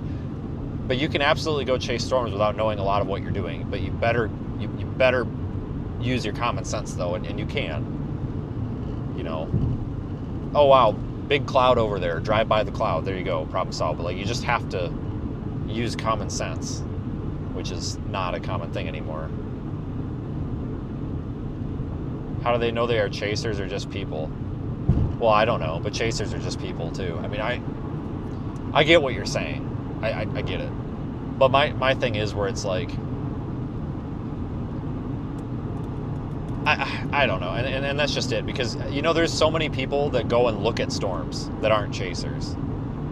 There are so many people, typically old people. No offense, but I'm serious. There are so many people, grandparents over the age of 75, that get in their Buick LeSabre from 2006 that they've owned for 20 years. And they say, oh, big black cloud over there. And they go look at the big black cloud. That's what they do. They're old farmers. You know, they want to know if the hailstorm's coming. They get out and they go look at the cloud. Like, they're not chasing. They're just out driving. You know, and so you absolutely have a point. It's like, are all of them even chasers, or are they just people? Because it's kind of people's natural reaction, I think, to, oh, big cloud, you know, go see what it's all about. So you're absolutely correct on that. But I don't know. It's just a bunch of noise. I think our main target storm is that one that's just west of Littlefield.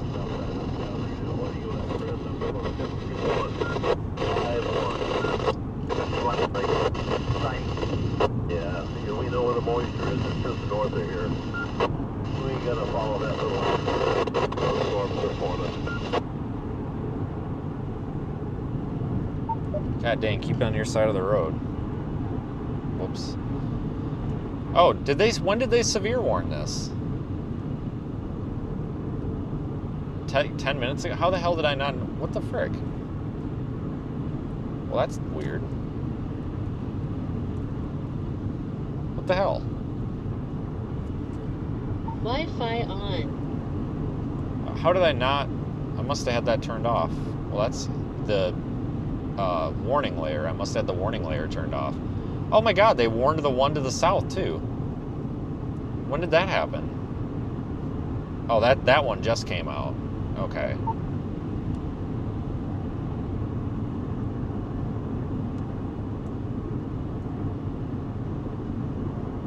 Man, it's really dry though over there to the west.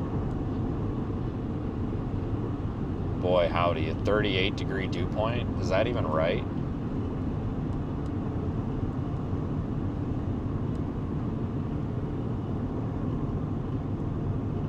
They'll probably issue a severe thunderstorm watch soon.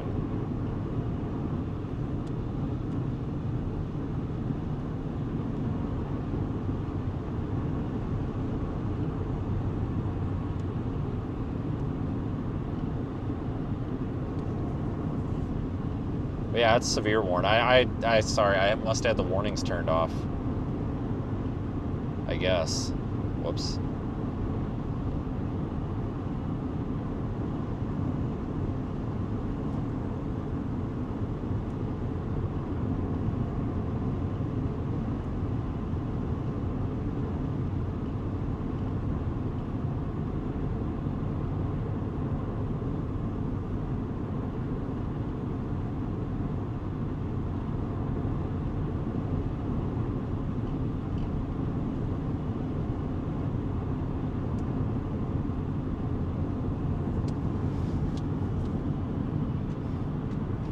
I don't know which one to go after, guys.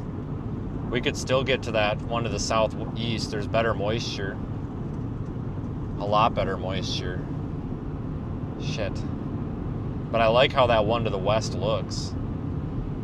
God dang. Well, this is tough.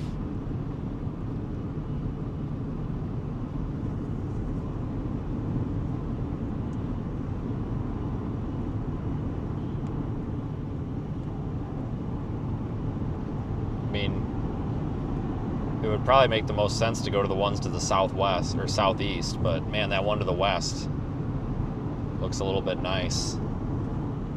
It's got better structure to it. It's less of a blob. Gosh dang it. We are a little closer to the one to the west, but we could still get those ones to the east by going to Crosbyton.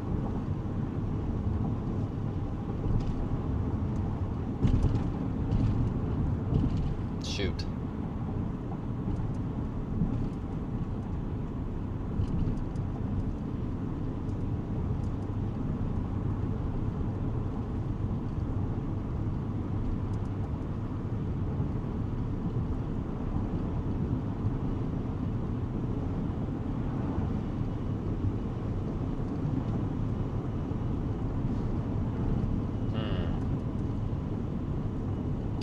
However, the are we like sitting on the dry line right here?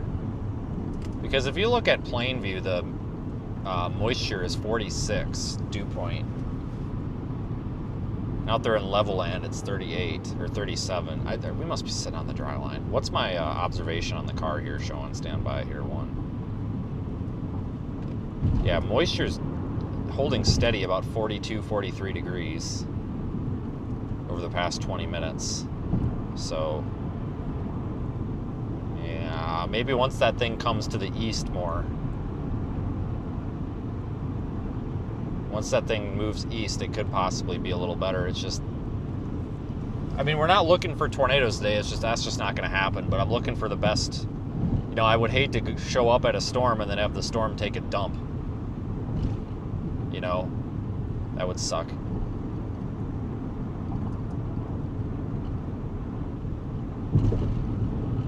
I do like that one to the southeast a little better, but it looks like that's going to turn into a giant blob right away. I don't even know. What's it look like over here west? And roof camera's dead again. Are you kidding me? Give me 1 second, folks. We have got to reset that. This is stupid.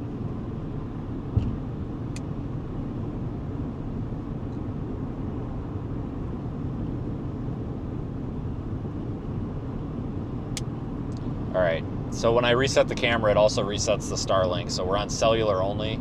Signal might suck for a minute or two. Just give me a minute, it'll come right back.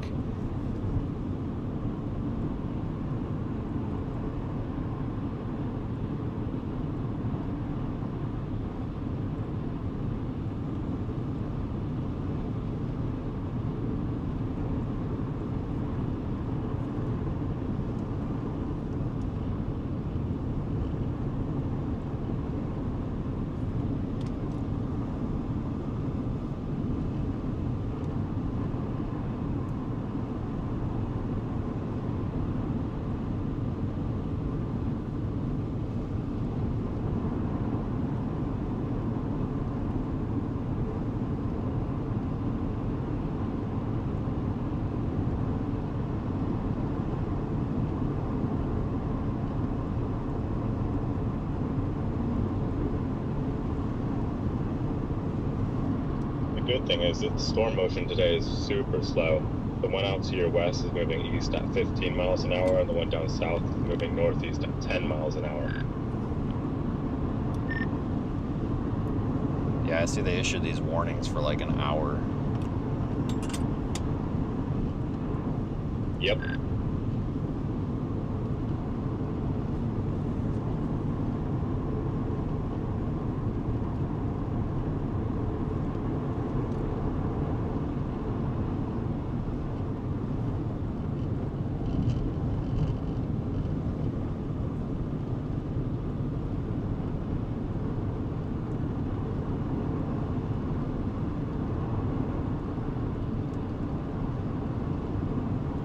I think we're gonna get a pretty storm today.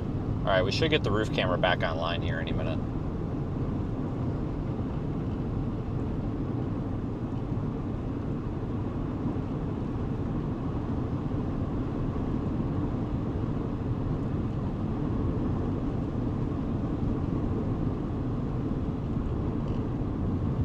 Probably go west out of Abernathy. It's probably where Daniel's at right about now, if I were to guess. He's not far ahead of us. Then partly cloudy after midnight. For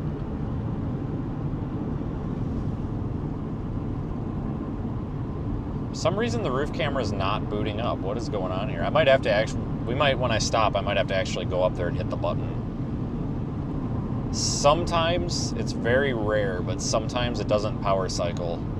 Well, I mean, like, you cut the power to it, but then it doesn't turn itself back on automatically. I might have to go up there and power cycle it, which is not a big deal. I just have to push the button. But I'll wait till I stop.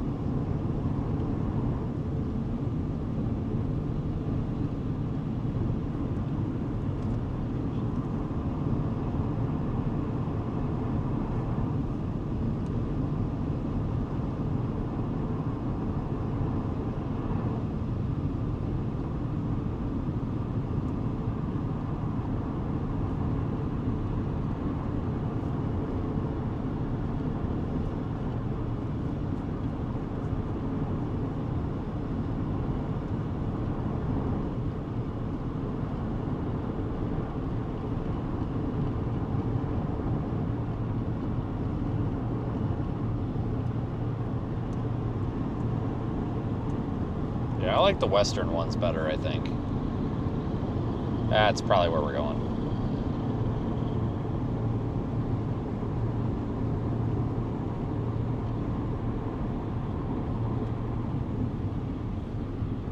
Not in a super huge hurry, though.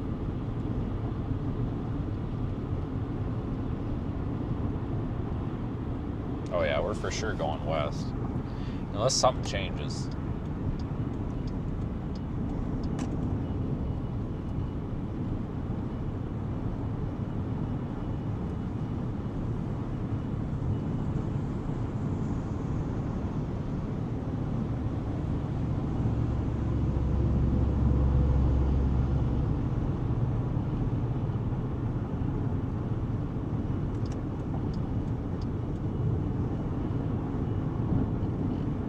Yeah, these things are not moving very fast.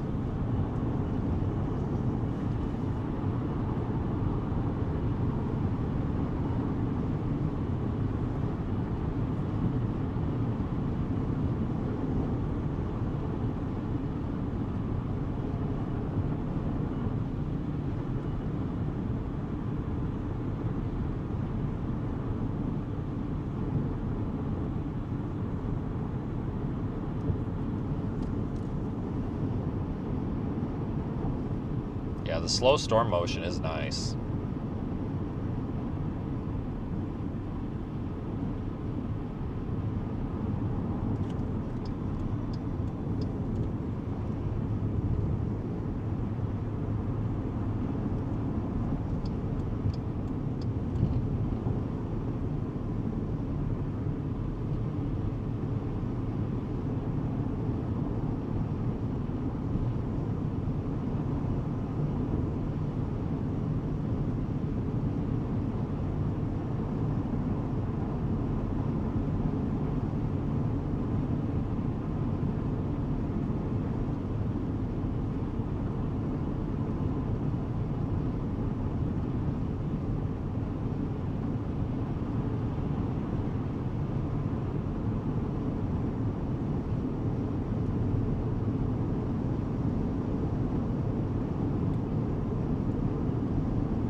We turning west here in just, I think, what, like 3 miles maybe?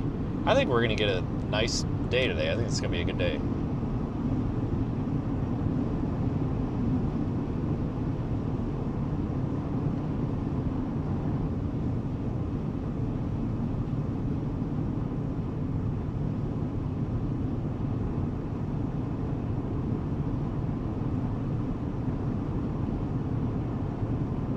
In 2 miles, take exit 24 toward Farm to Market Road 54.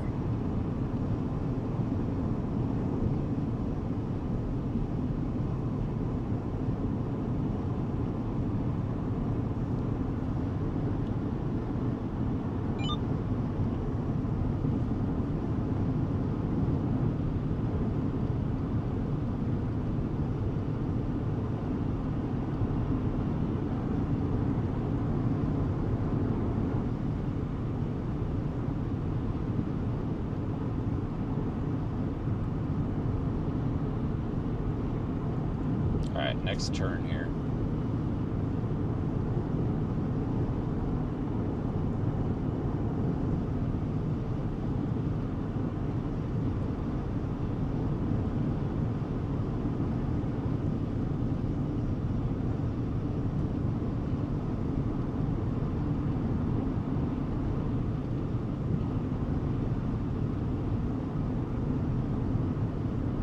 In half a mile, take exit 24 toward Farm to Market Road 54.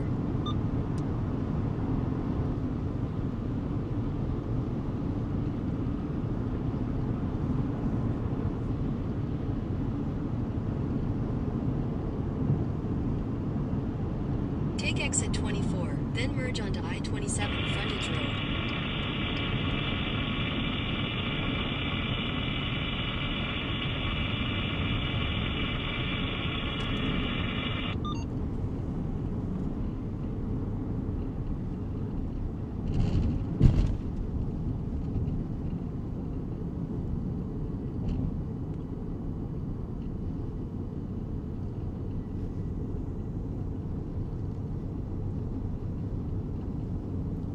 Stop at the next gas station we run across. At the next stop sign, turn right. At the stop sign, turn right onto Farm to Market Road 54 West.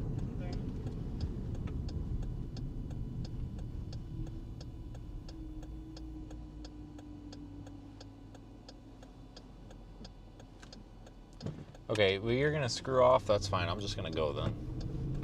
Not my turn, but I'll go.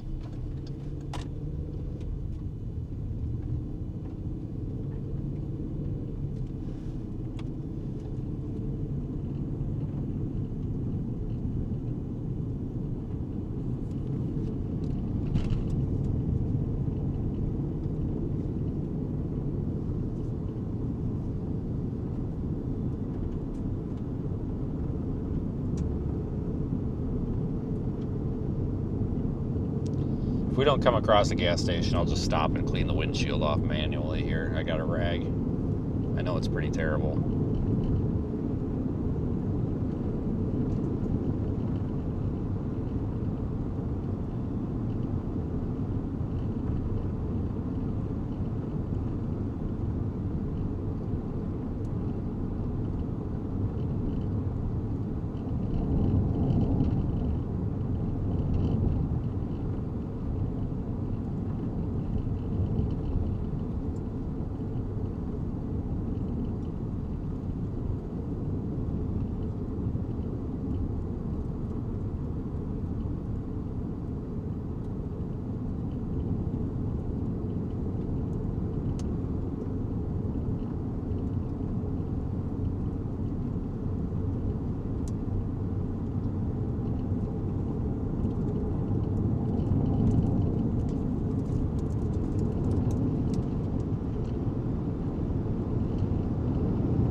Little showers popped up in front of this storm, and it's kind of ingesting it.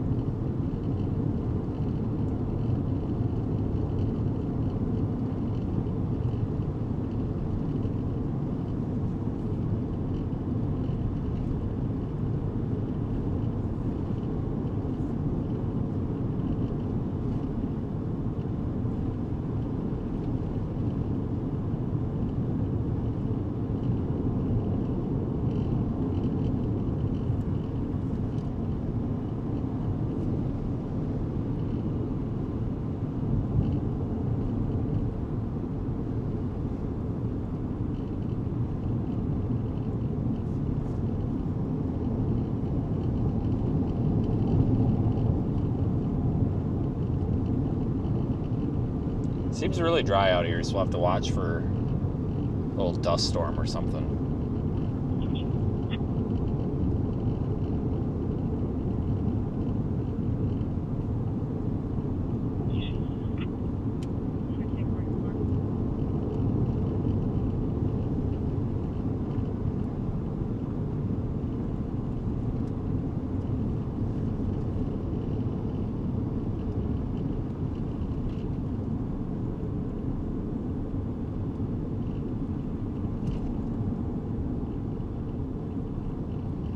Somebody must be turning. Jesus heals the broken in heart. Daniel to Vince. That's what the sign G'day. says. Hello? Hello? Hi.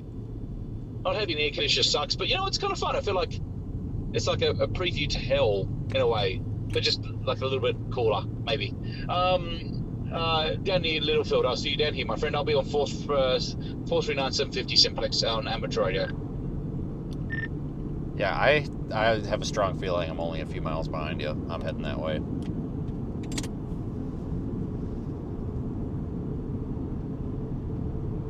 I wonder if he's going to see the Tor Hurricane. No, not in radio range. I tested. Darn. Darn. What a shame. Just kidding.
Yeah, I'll stop up here and clean the windshield. I'm getting sick of looking through this garbage too.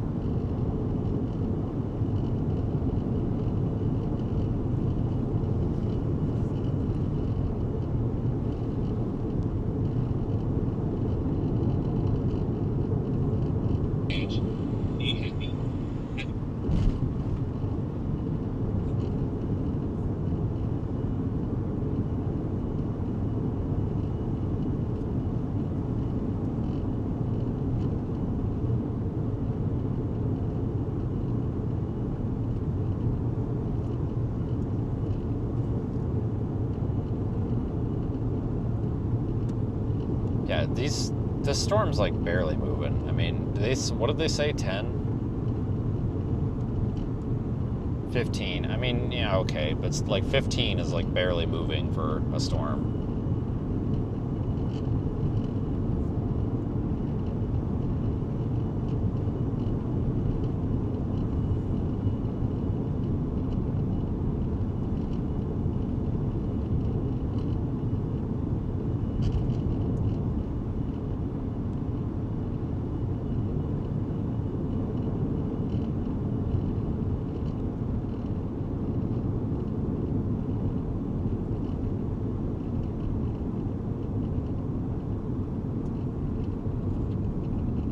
That trailer looks a little questionable.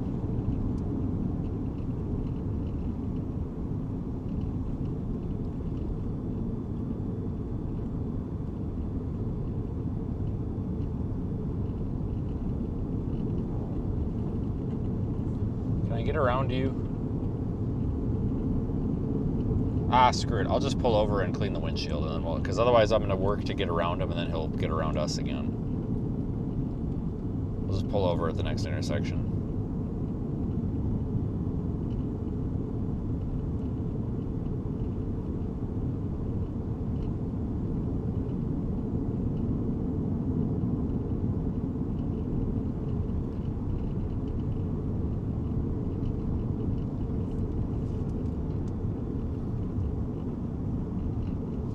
thing don't look very roadworthy, does it?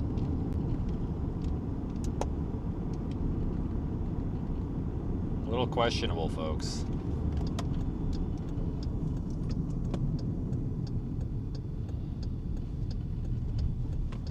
Let me just clean the camera off a little bit here. Or not the camera, the whatever you call that, the windshield, the window. Clean the window. I need to clean the window.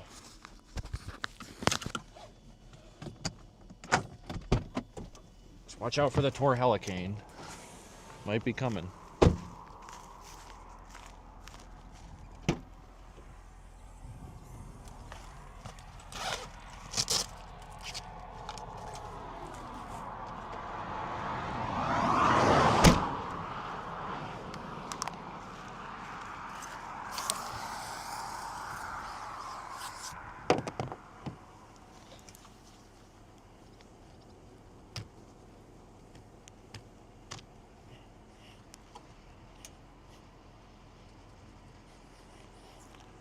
God, this is terrible.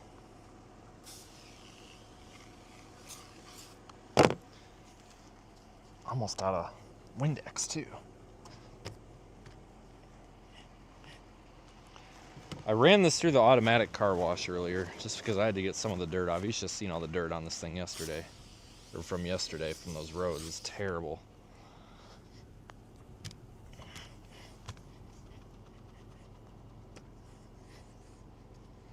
Usually don't do the automatic car wash, but that's all I had time for.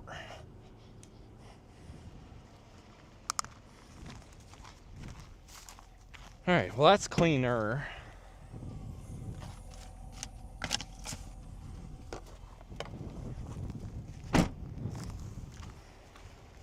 Oh yeah, the camera. Hold on here. Let me see what's going on with this. There, see, it just didn't power cycle. That's all. It was the expected issue. It'll be fine now. It'll take it like a minute or two, but then it'll be fine.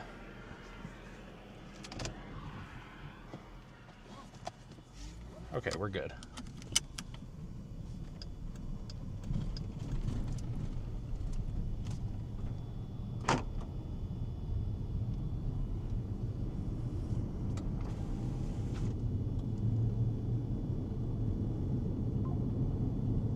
Severe thunderstorm watch just got issued.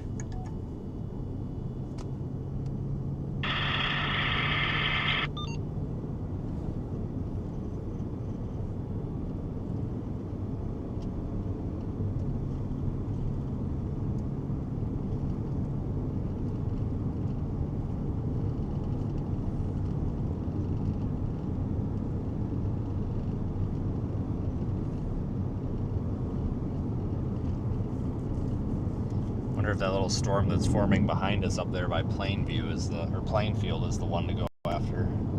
That one. Shit. I don't think we're on the wrong storm, do you?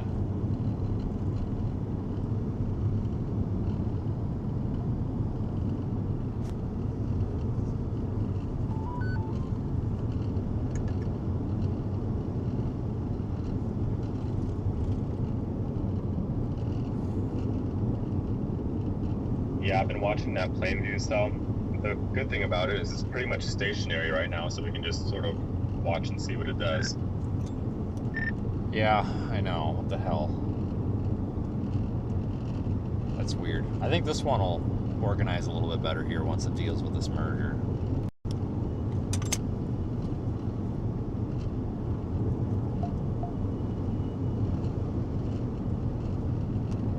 Yeah, severe storm watch is out. It's until, I believe it's 10 o'clock tonight. 11, whatever, same thing.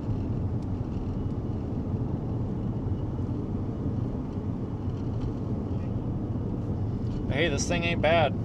I'll take it.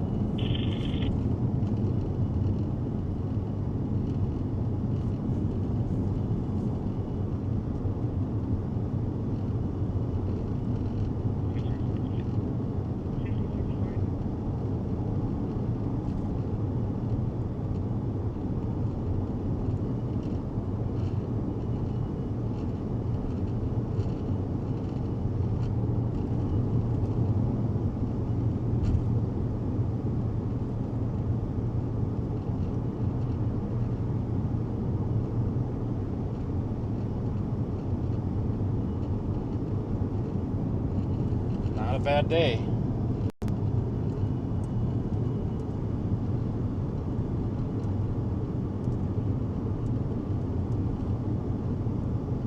Wide shot for you. A lot of dust over there on the ground.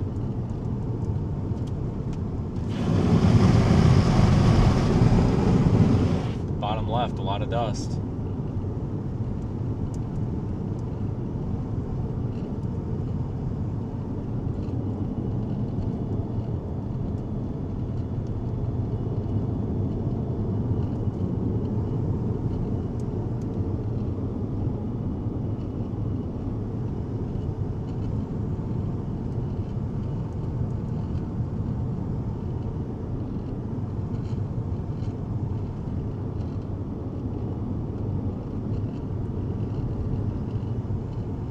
A lot of dust. Holy smokes, it must be dry.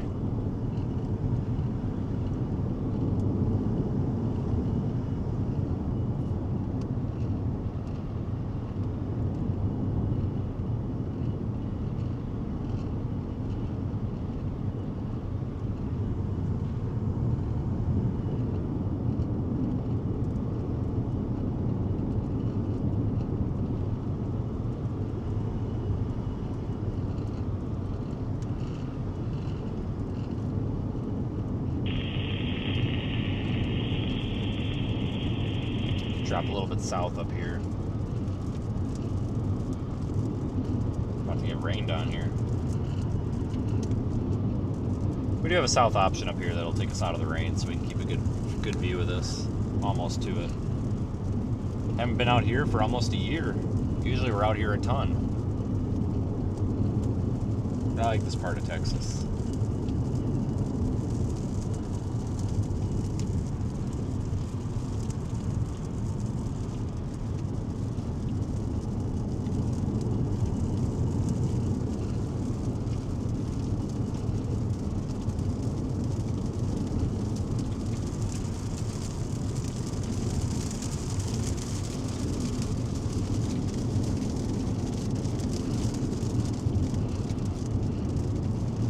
Miles, we got our south option.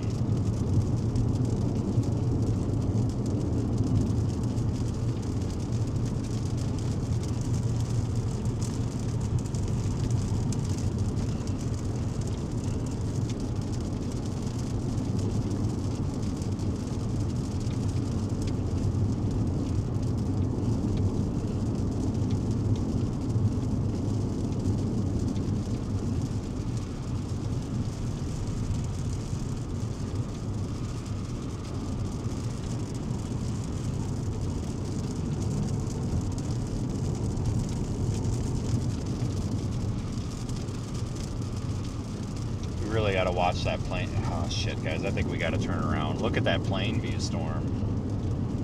Jesus.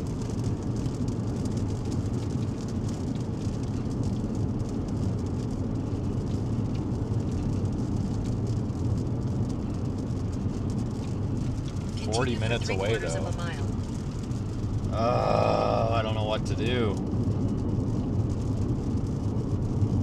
Take your next right onto County Road 307.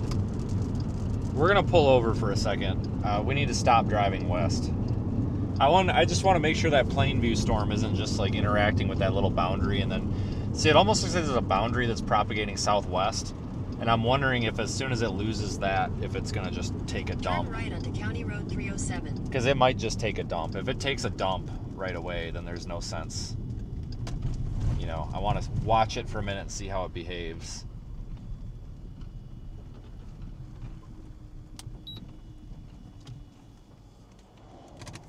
Just watch over there for a sec. He's just a ton. Let me look at all this dust, guys. 79695 1007995. 1659.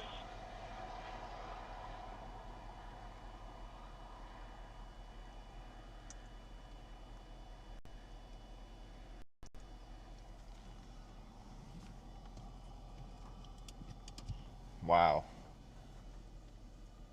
On Texas, Nova Victor Victor 1408, expires November of 2026. This is a 2019 Chevy Silver in color registered to Davidson Limited. Has a being input process at Louisville. 27 on Texas 10079 and 5 back to test at Louisville. Shows to be eligible, clear, negative 29. A lot of dust getting kicked up, some outflow down there. For that, valid. This wire just to be confirmed. Okay, boy, thank you.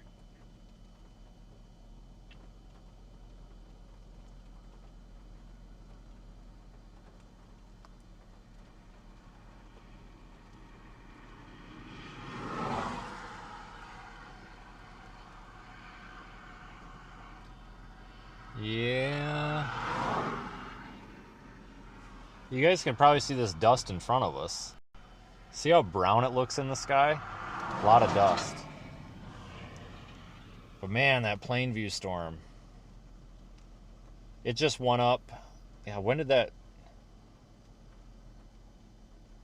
In the last 30 minutes, it went from nothing to something.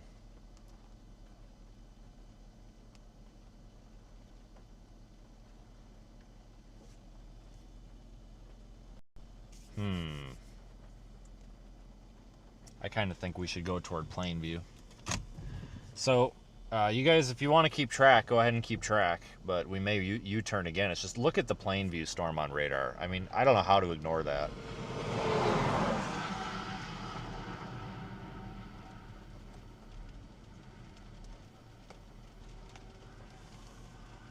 I don't know how to ignore that. We may end up turning around. You're actually looking at the Plainview storm right there.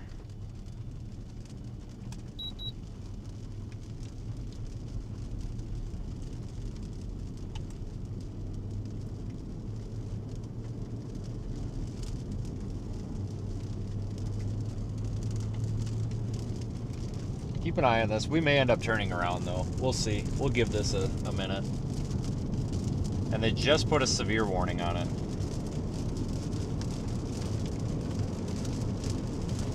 We can get there pretty quick, I think. Oh man, we're getting a severe out on Plainview for 1 inch 60 mile. Thanks. Yeah, we're getting some outflow from this thing already, man. It's really kicking the dust up, pushing me off the dang road.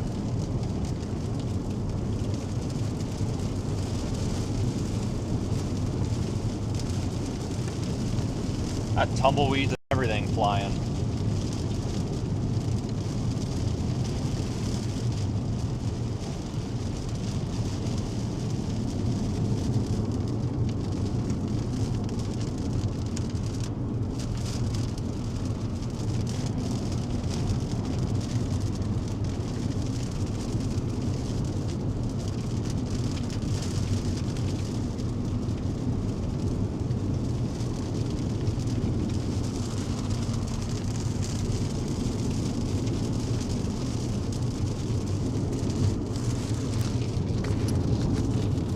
I can't believe it's 5 o'clock already. Holy cow.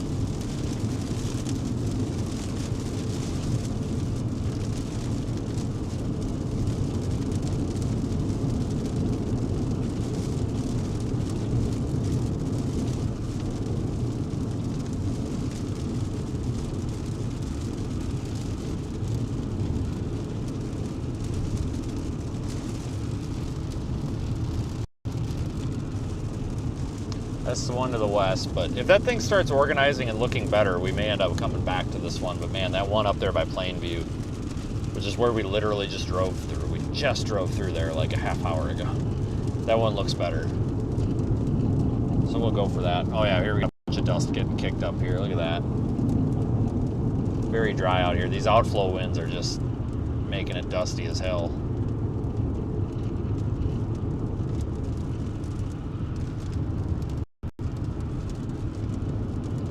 We should get a visual on the Plainview storm, which is the new target storm, in probably about 10 minutes. We're only about 28 minutes from it, so we should get a view pretty soon.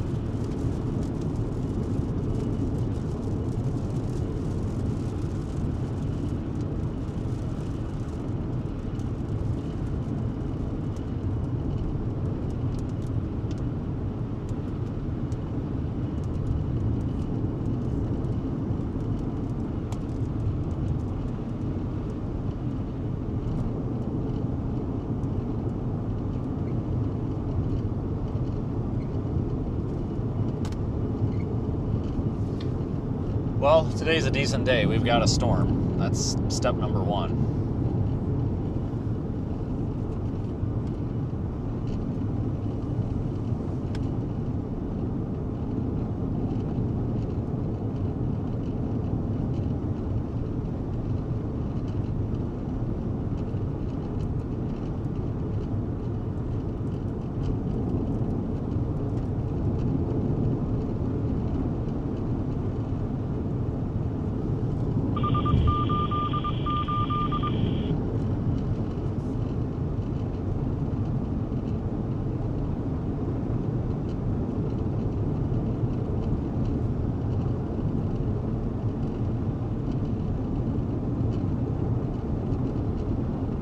We'll get a visual on this one pretty soon. That stupid thing started forming as we were passing through Plainview, and I thought, oh, that'll never do it, but nope, it's definitely doing it. That's probably going to be a big hailer by the looks of it, but it's on that little like boundary, but it's kind of ingesting it, so I'm not expecting tornadoes or anything like that. But it's kind of like, yeah, you got to pick the healthiest storm here, because that one's probably going to be quite pretty if I were to guess.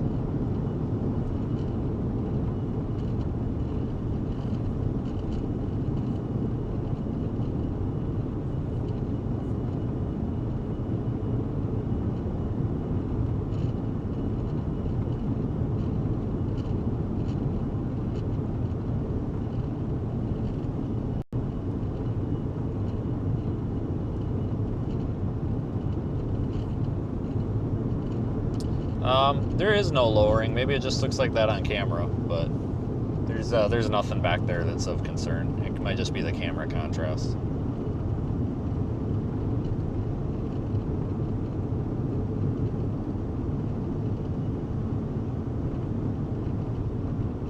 I think it's just the way the camera looks with the wide-angle lens and the darker colored cloud underneath.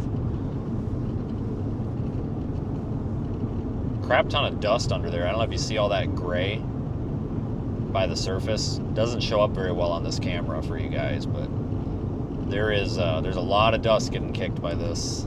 They just issued a severe warning down there to the south for kind of basically the east and southeast side of Lubbock. There's a storm down there along Highway 84 by Slatton that is moving mostly north. Outflow boundary interactions all over the place, people. This is going to be a freaking mess. You're going to have just torrential downpours forming from this. It's going to be a mess. This is a typical South Texas Panhandle day where you get storm interaction after storm interaction after storm interaction.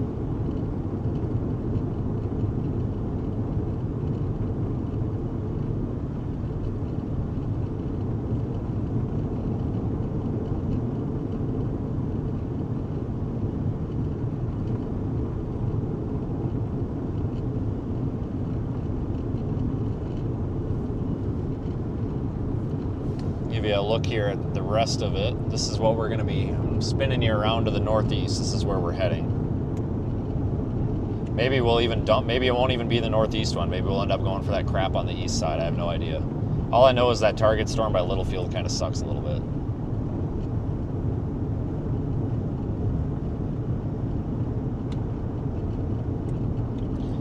Hell, man, this might be the best day of the dang freaking week at this rate. God dang, man.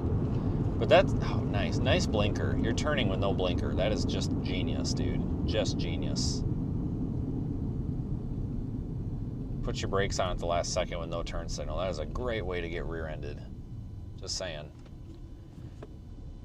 But this is just a typical South Texas Panhandle day, where you just get outflow boundary interactions all over the place. I mean, it's just, you can sometimes end up with a bit of a mess. Oh, now this brodozer is going to get on my ass like I'm the problem, like we weren't just at a complete stop for a car to turn. But that's okay.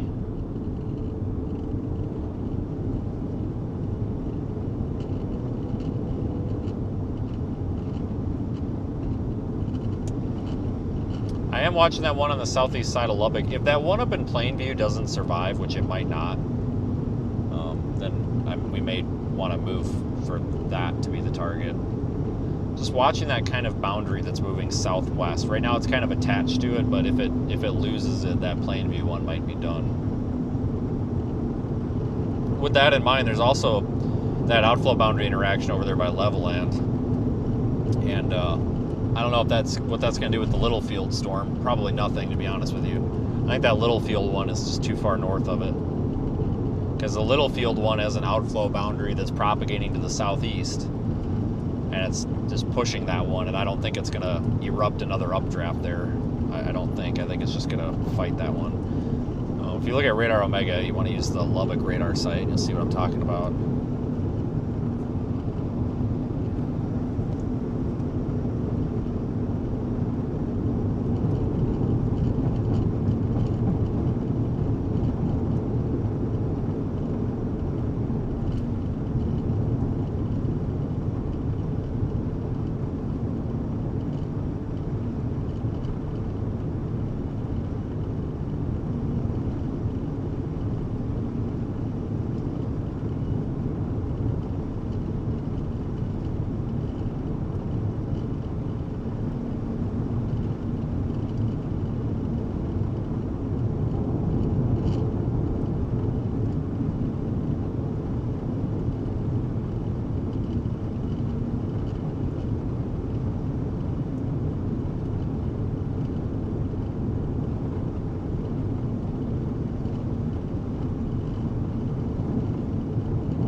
Well,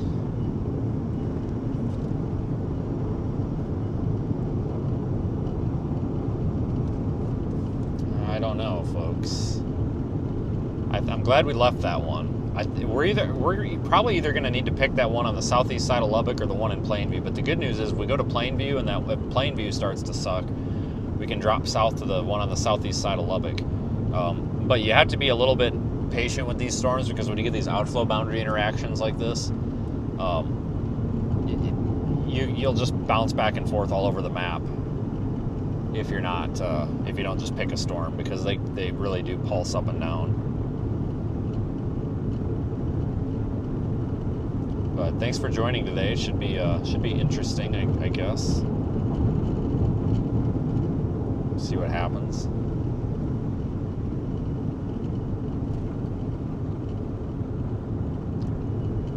We're almost to the interstate, so once we go just a touch north, in fact, we might even just want to go. We might just want to take the back roads. Let's see. Yeah, we might just want to keep going east on this farm road, or this FM road. Because if we just keep going east, we can go north, and then it keeps us off of the damn interstate. So if we want to drop south, we don't have to wait for an exit. So we'll probably just do that. But man, it's lighting up out here today. You know, wasn't sure if today was going to be much of anything, but it's definitely lighting up. So sometimes these are the best days out of the whole week out here, when you just get a bunch of storms out here. Hang on, I think we got dust blowing across the road. Looked like it anyway. Maybe not. We got some strong wind though with this.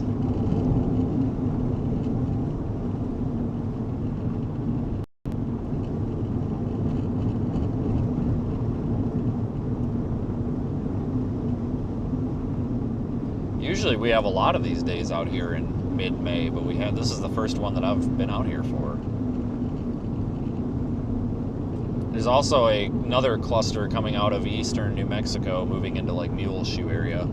That's all kind of cruddy. Like I don't think that's going to be much of anything. But yeah, we're just going to keep going east, so we can go north or south. We've got about 10 minutes here before we have to pick north or south.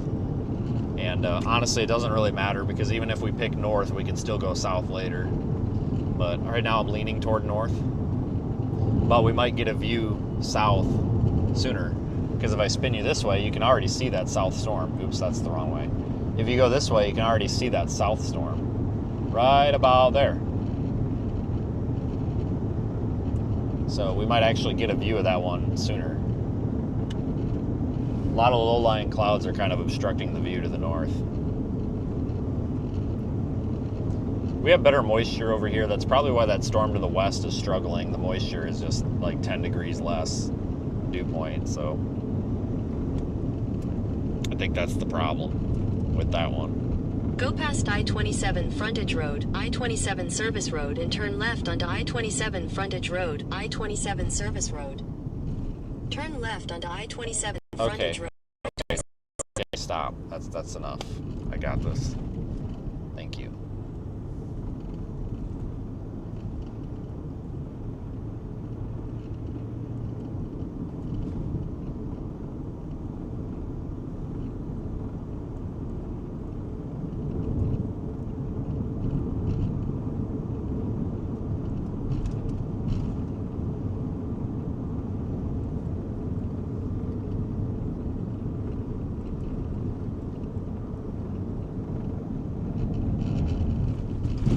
God, that train crossing sucks.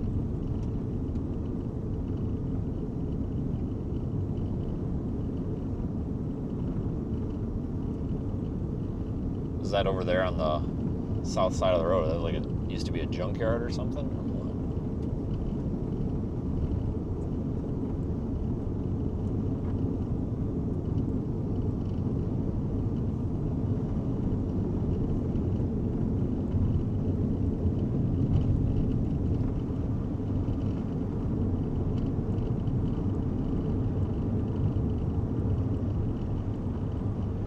That's what we should do is, if tomorrow's a crap day, we should go find a place like that that's just like an abandoned junkyard and go look at it. There's a lot of cool abandoned places out here we can go look. I gotta come up with a good answer, though, for the people, because the last time, I don't know if you guys remember, I guess it wasn't the last time, but it was that, the day in, it's not Sterling, what's the name of the town? Is it Pete's? No, not Pete's. It's the damn, why are we doing 62 and a 75?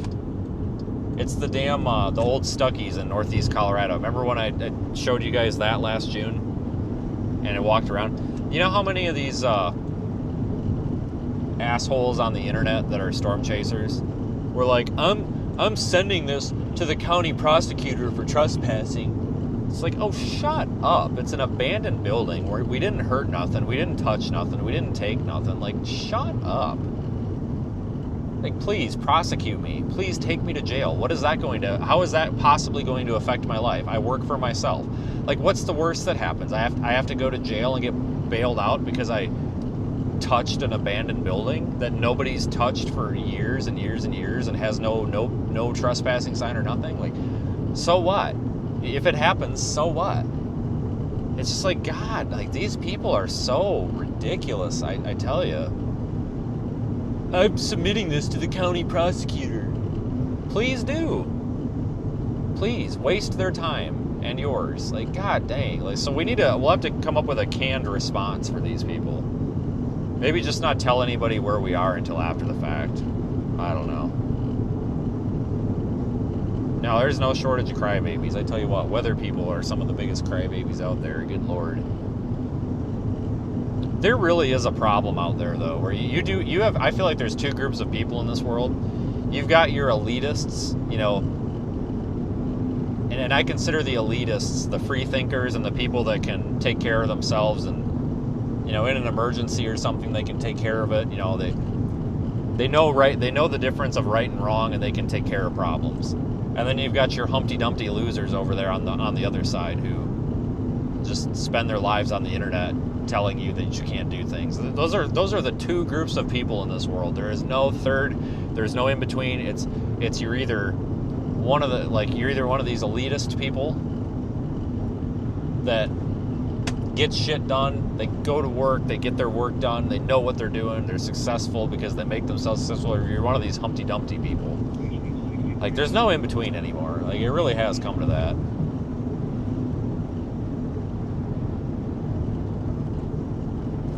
I'm sending this to the county prosecutor. Okay. Cool. Sounds good. Give him my business card. Being reports of land scouts reported on the Plainview South. Well, that's ridiculous. Tell him it needs to wait. Copy that.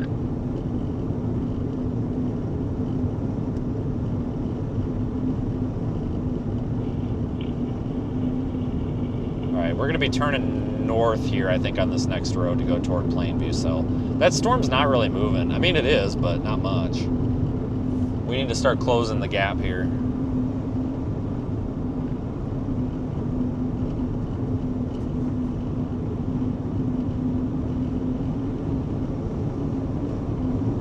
Just go home, please. We don't need anyone hurt. And what the fuck does that have to do with anything? Like, that is such a confusing comment. I don't even know how to process that.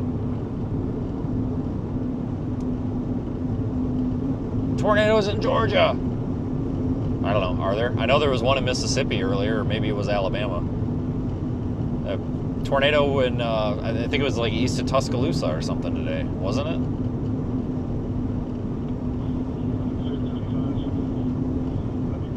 Yeah, I see the one that's southeast of Lubbock, David. That's our backup target. If this one up here doesn't work, we'll go to that one. Yeah, landspout's just a tornado that's not really attached to the storm. That's all it really is.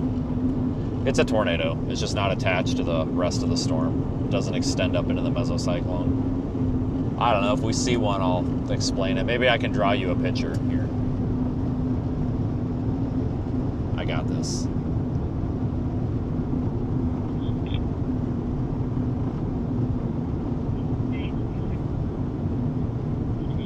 That's a landspout.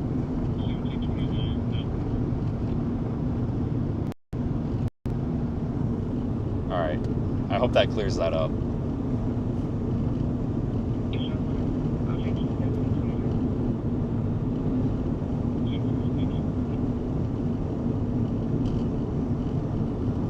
The tornado will only be as big as the cup of tears that people who don't like me cry today. Let's put it that way.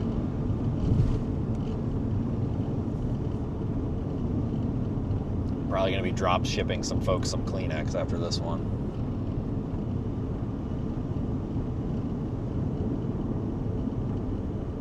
The storm is huge, dude. It is it is huge. It is just way too big.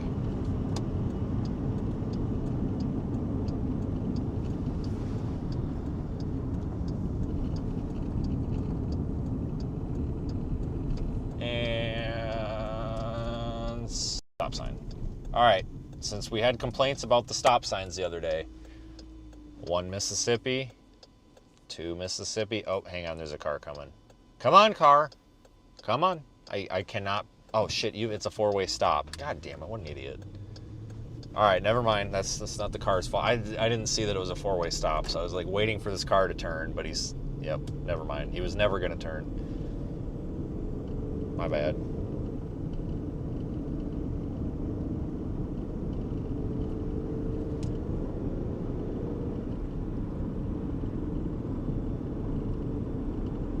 Car was never gonna turn.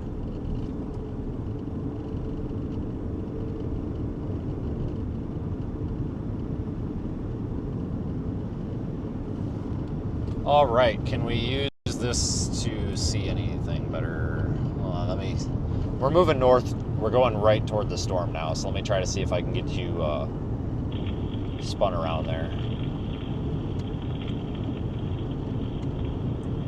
Went too far, didn't I? So keep an eye out. We are approaching quickly.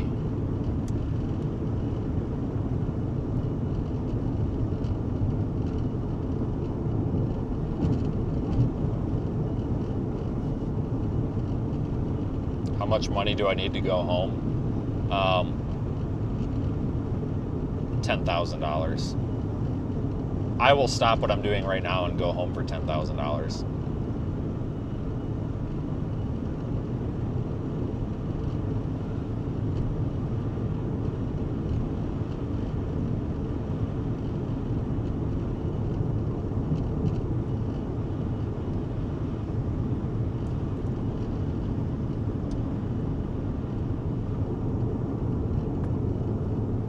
Waiting on my $10,000. It hasn't shown up yet.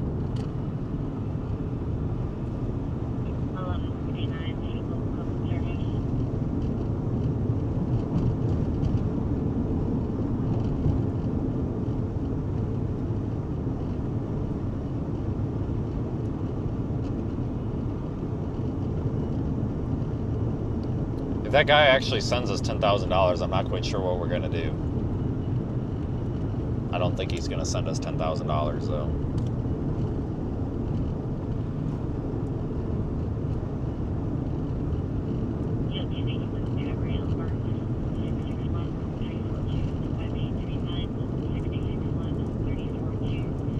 Start to make out some of the structure on that.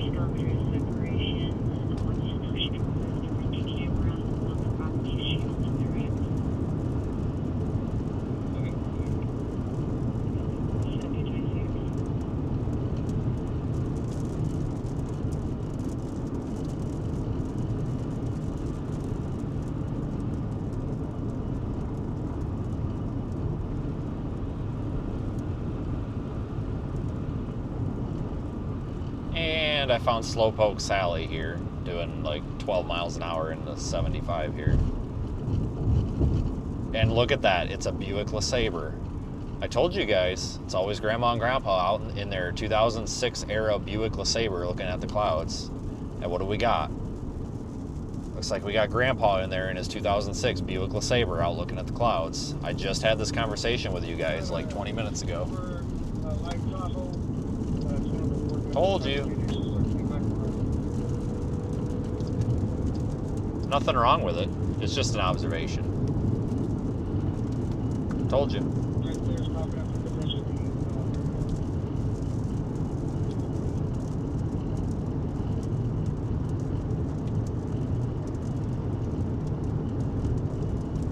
Man, it's almost like we just drove through this area like an hour ago. Wow. Surprise, surprise.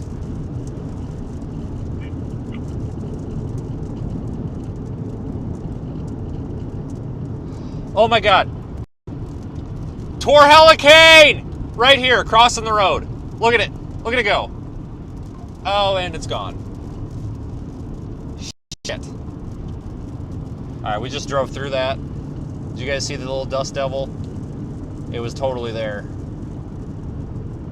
Alright. We're off to a good start.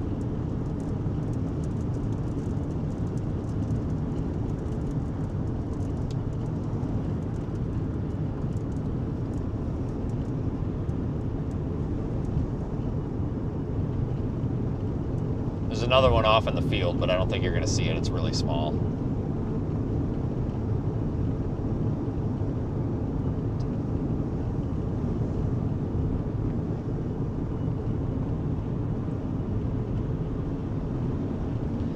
So, the fun fact, I guess, that we should all remember when we see these little, like, dust devil spinny things all over the place, those are usually almost always there around these thunderstorms. They're just little, like, currents of air, little eddies.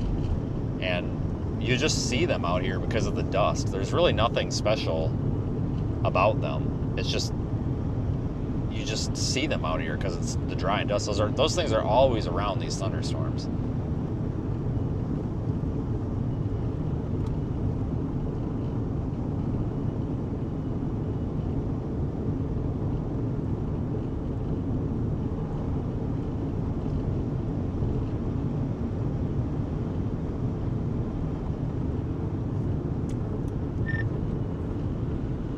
Zach, do you copy Tor Hurricane was intercepted? I hope he's listening. I heard you screaming, but I couldn't see anything. I think you made it up. -5 Alley Sky warning points. False report. No. There was definitely a Tor Hurricane dust devil that crossed the road. I'm counting it.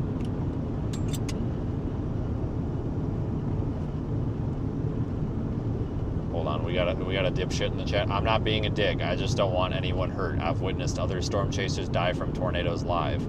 Okay, that's a crock of shit. I don't know how big the one he is chasing or looking for, but I don't want anyone dead.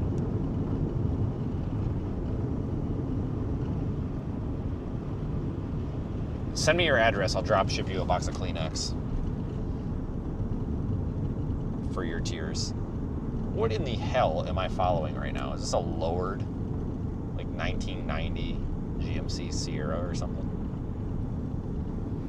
I'm coming up to a road, so I don't want to blow by this guy and then slam on the brakes, but I might have to if we're going to go 7 miles an hour out here.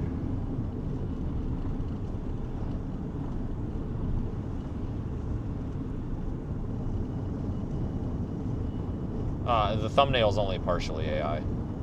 It's just heavily filtered, but the picture is actually real. It says, I mean, it's technically not AI. It's just heavily filtered with a lot of contrast and dehaze, but the picture's real. Take a right. Where's the road? That's a driveway. No, it's not. You're right. He's going 8 miles an hour, not 7. Correct. Okay, Farm Road 400. Where's it at? There's a sign. There it is. I found it. Okay, grapes. Here we go. All right, we are going to go for the Tor Helicane. It is AI. Okay, I'm sorry for misspeaking. It's not AI. It's a real picture with another real pictures attached to it with a shit ton of contrast and texture added to it. Oh my goodness. Okay, I'm sorry. Oh boy, I misspoke. That'll be $10,000, please. God damn it. You just missed the coolest lightning strike I've seen all day because I'm spinning the frickin' camera around. God damn it, that keeps happening. Every damn time I turn this camera. Oh, look. It's a Buick LeSabre. Sure as heck. Is it an old man? Oh, no, I'm sorry. That's a Chevy Lumina. Bob's Mezzo Research. I shit you not. That car just said Bob's Mezzo Research on it. All right. I don't know who Bob is, but apparently he's got Mezzo Research. Whatever that is. I'm assuming that must be Bob.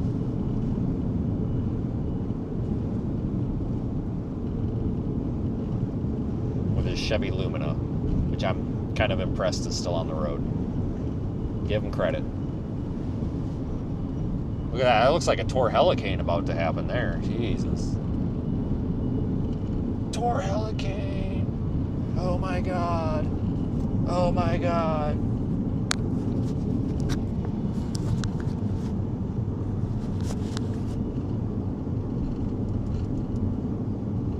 That guy's a storm chaser, I can tell because the side of his truck says storm chaser on it. You ain't getting that one past me.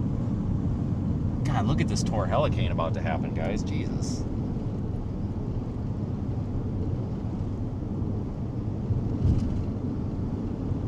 We may want to stop. Look at that nice flat updraft base. I think that guy's pissing. Probably should do that behind the car.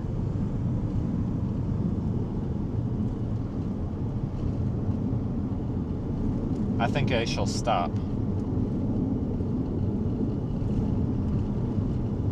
and take a picture. Where the hell's Kevin?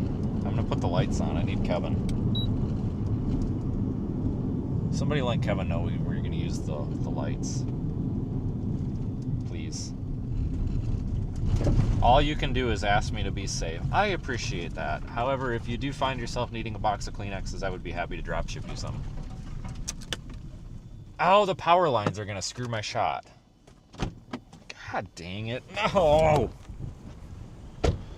Maybe not. I might be able to get underneath of them.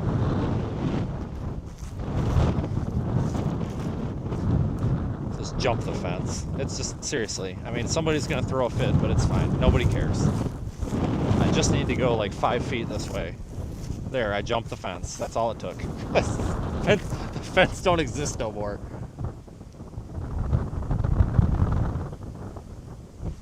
There is no fence. It's gone. God, this is so pretty.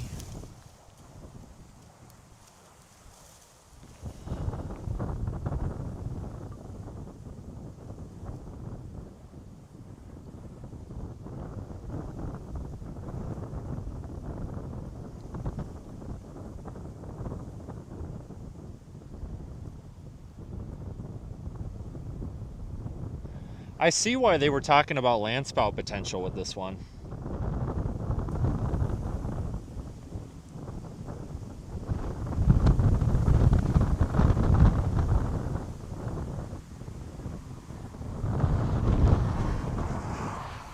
I definitely see why.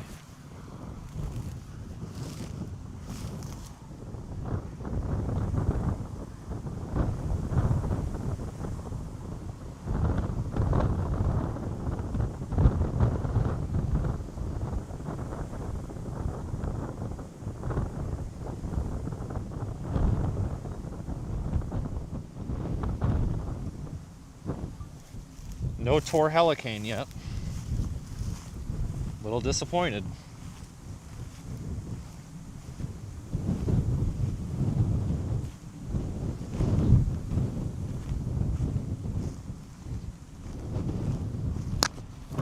But I see why they're talking land spout potential. Look, if you can look at that big, like that updraft base, it's really carved out.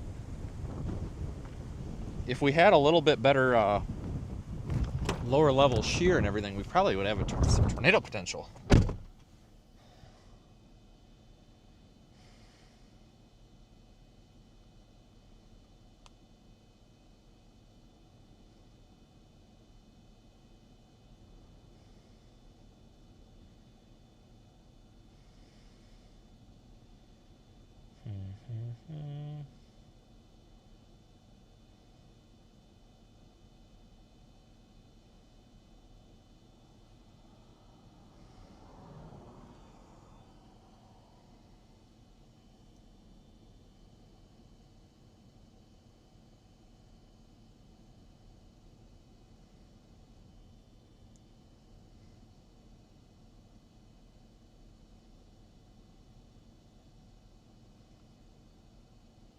You get here in time to watch it die.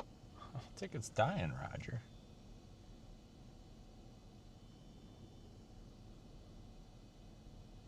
That don't look like it's dying to me.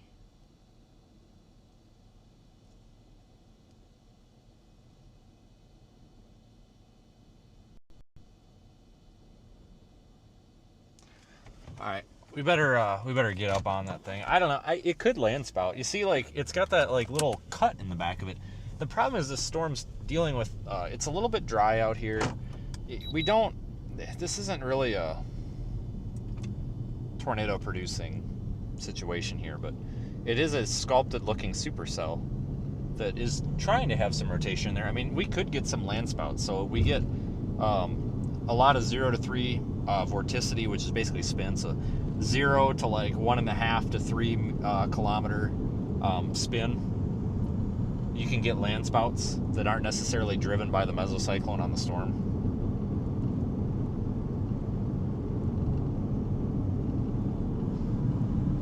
Man, that's not bad looking. Like, if we had all the ingredients today, I'd be thinking we'd get a tornado out of this, but it's kind of north of its this little boundary here, but it was trying to suck that boundary back in, but I don't think it's going to be able to. But it does have decently warm inflow.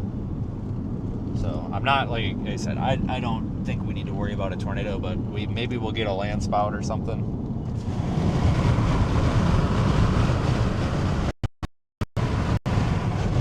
That would be nice. I haven't seen many land spouts in my day. Only a small handful. Very small handful. But it ain't bad looking. It's really not bad looking. Like, overall, it's a pretty storm. Moisture isn't terrible. I mean, that's not a very high-based storm. I mean, it's... What do you guys think that is, maybe? 1 kilometer, maybe? Nah. That's probably like 2,000 feet.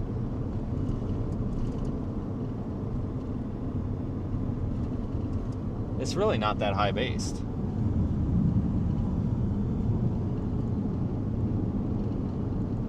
Looks like a mid-level shear funnel hanging right there. Where? I call bullshit. At least I don't see nothing. They're probably further away. We really do need to drop a little bit south so we can keep a better eye on this. Hail's going to be coming in this thing pretty soon here. It's really tickling south of the warning box. If you guys look at Radar Omega, you'll notice this thing's about south of the polygon and it's about on top of us.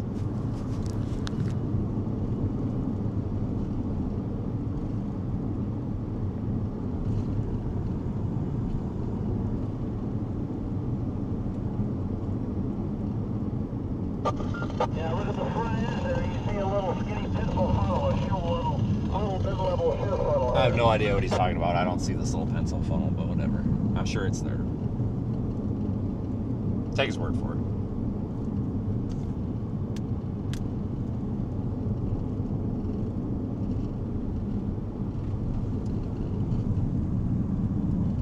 Beautiful storm, though.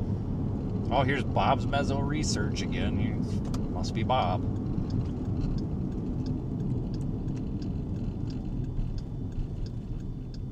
Oh, I'm sorry. 806. That doesn't say Bob. It says 806. But 80 and 6 look like Bob because they're in mailbox letters. So I thought it was Bob.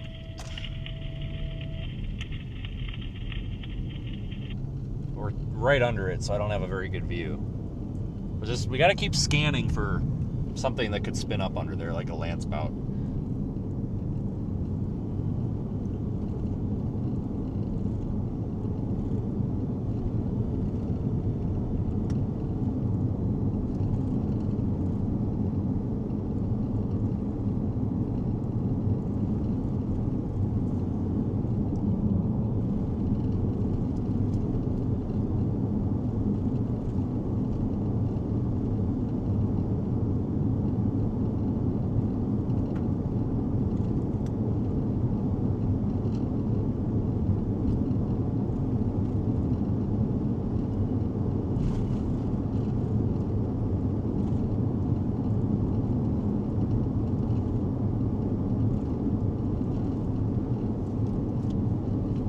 Looks like we got good road network, a lot of farm roads, which are paved. Do another scan here.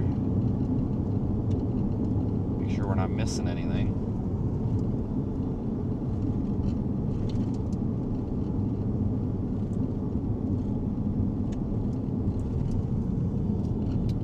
Take a left and we'll go south after a while, go toward Data.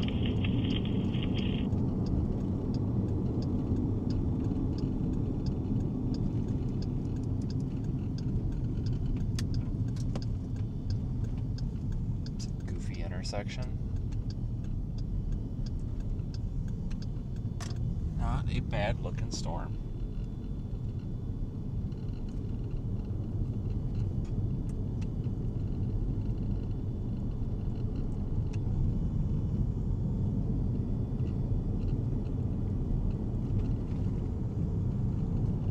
Low cloud bases. Moisture must not be that big of an issue. Let me check the data on the device here. Stand by.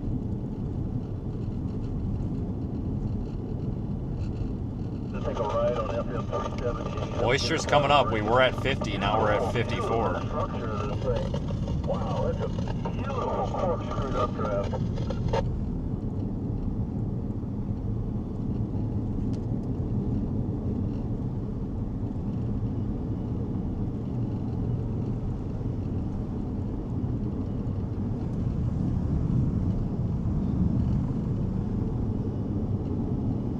Shit, this turned out to be the best day of the week, and the bar was set pretty low, but try to get us a little bit south, guys.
Next good south option, we're going to take it.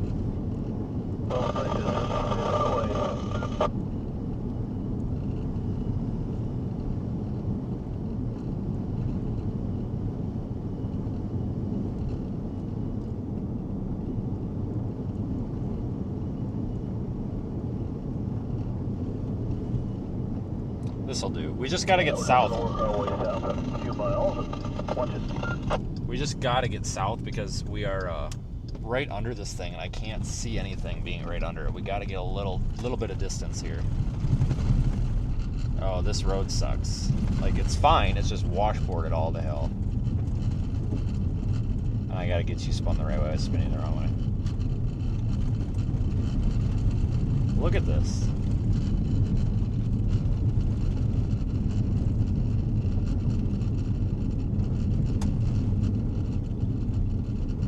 Good inflow going into it. Nice warm inflow.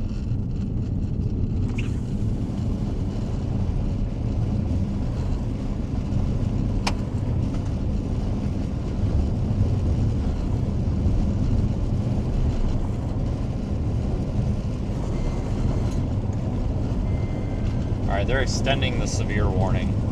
Or that's for the one to the south, but they're just combining it into one.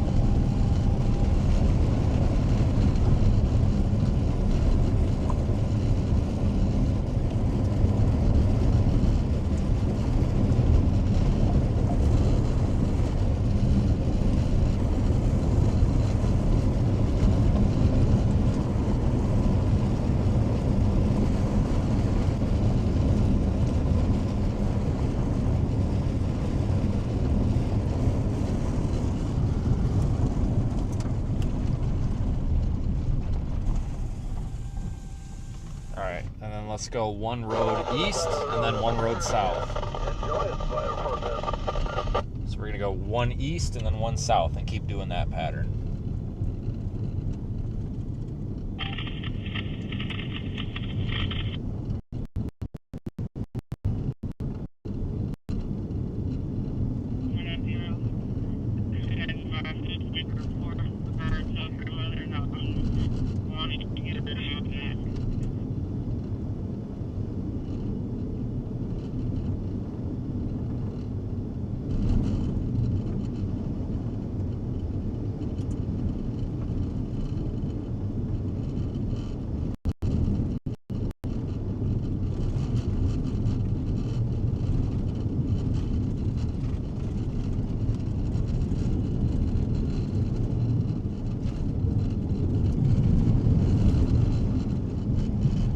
Awesome looking though.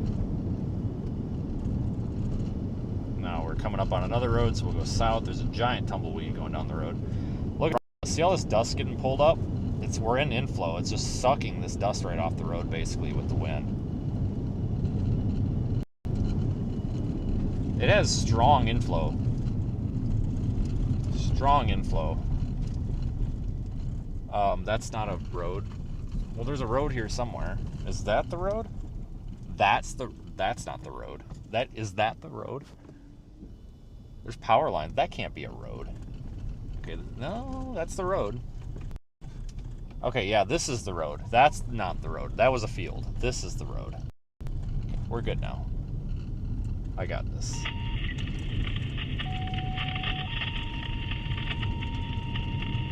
Wow. Nice looking storm.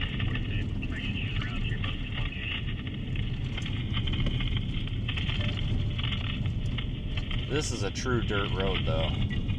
Wouldn't want to be on this one, it's wet.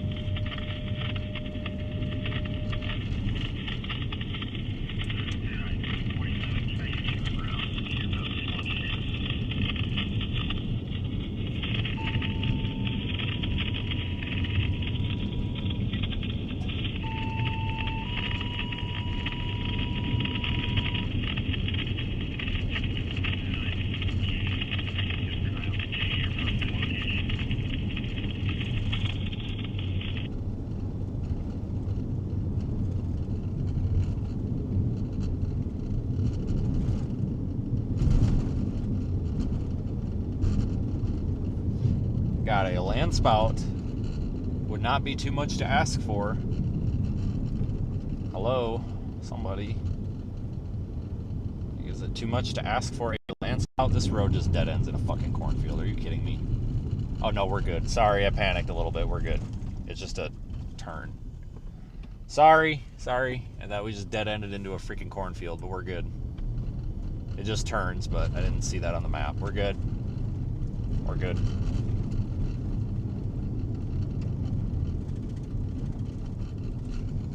I mean,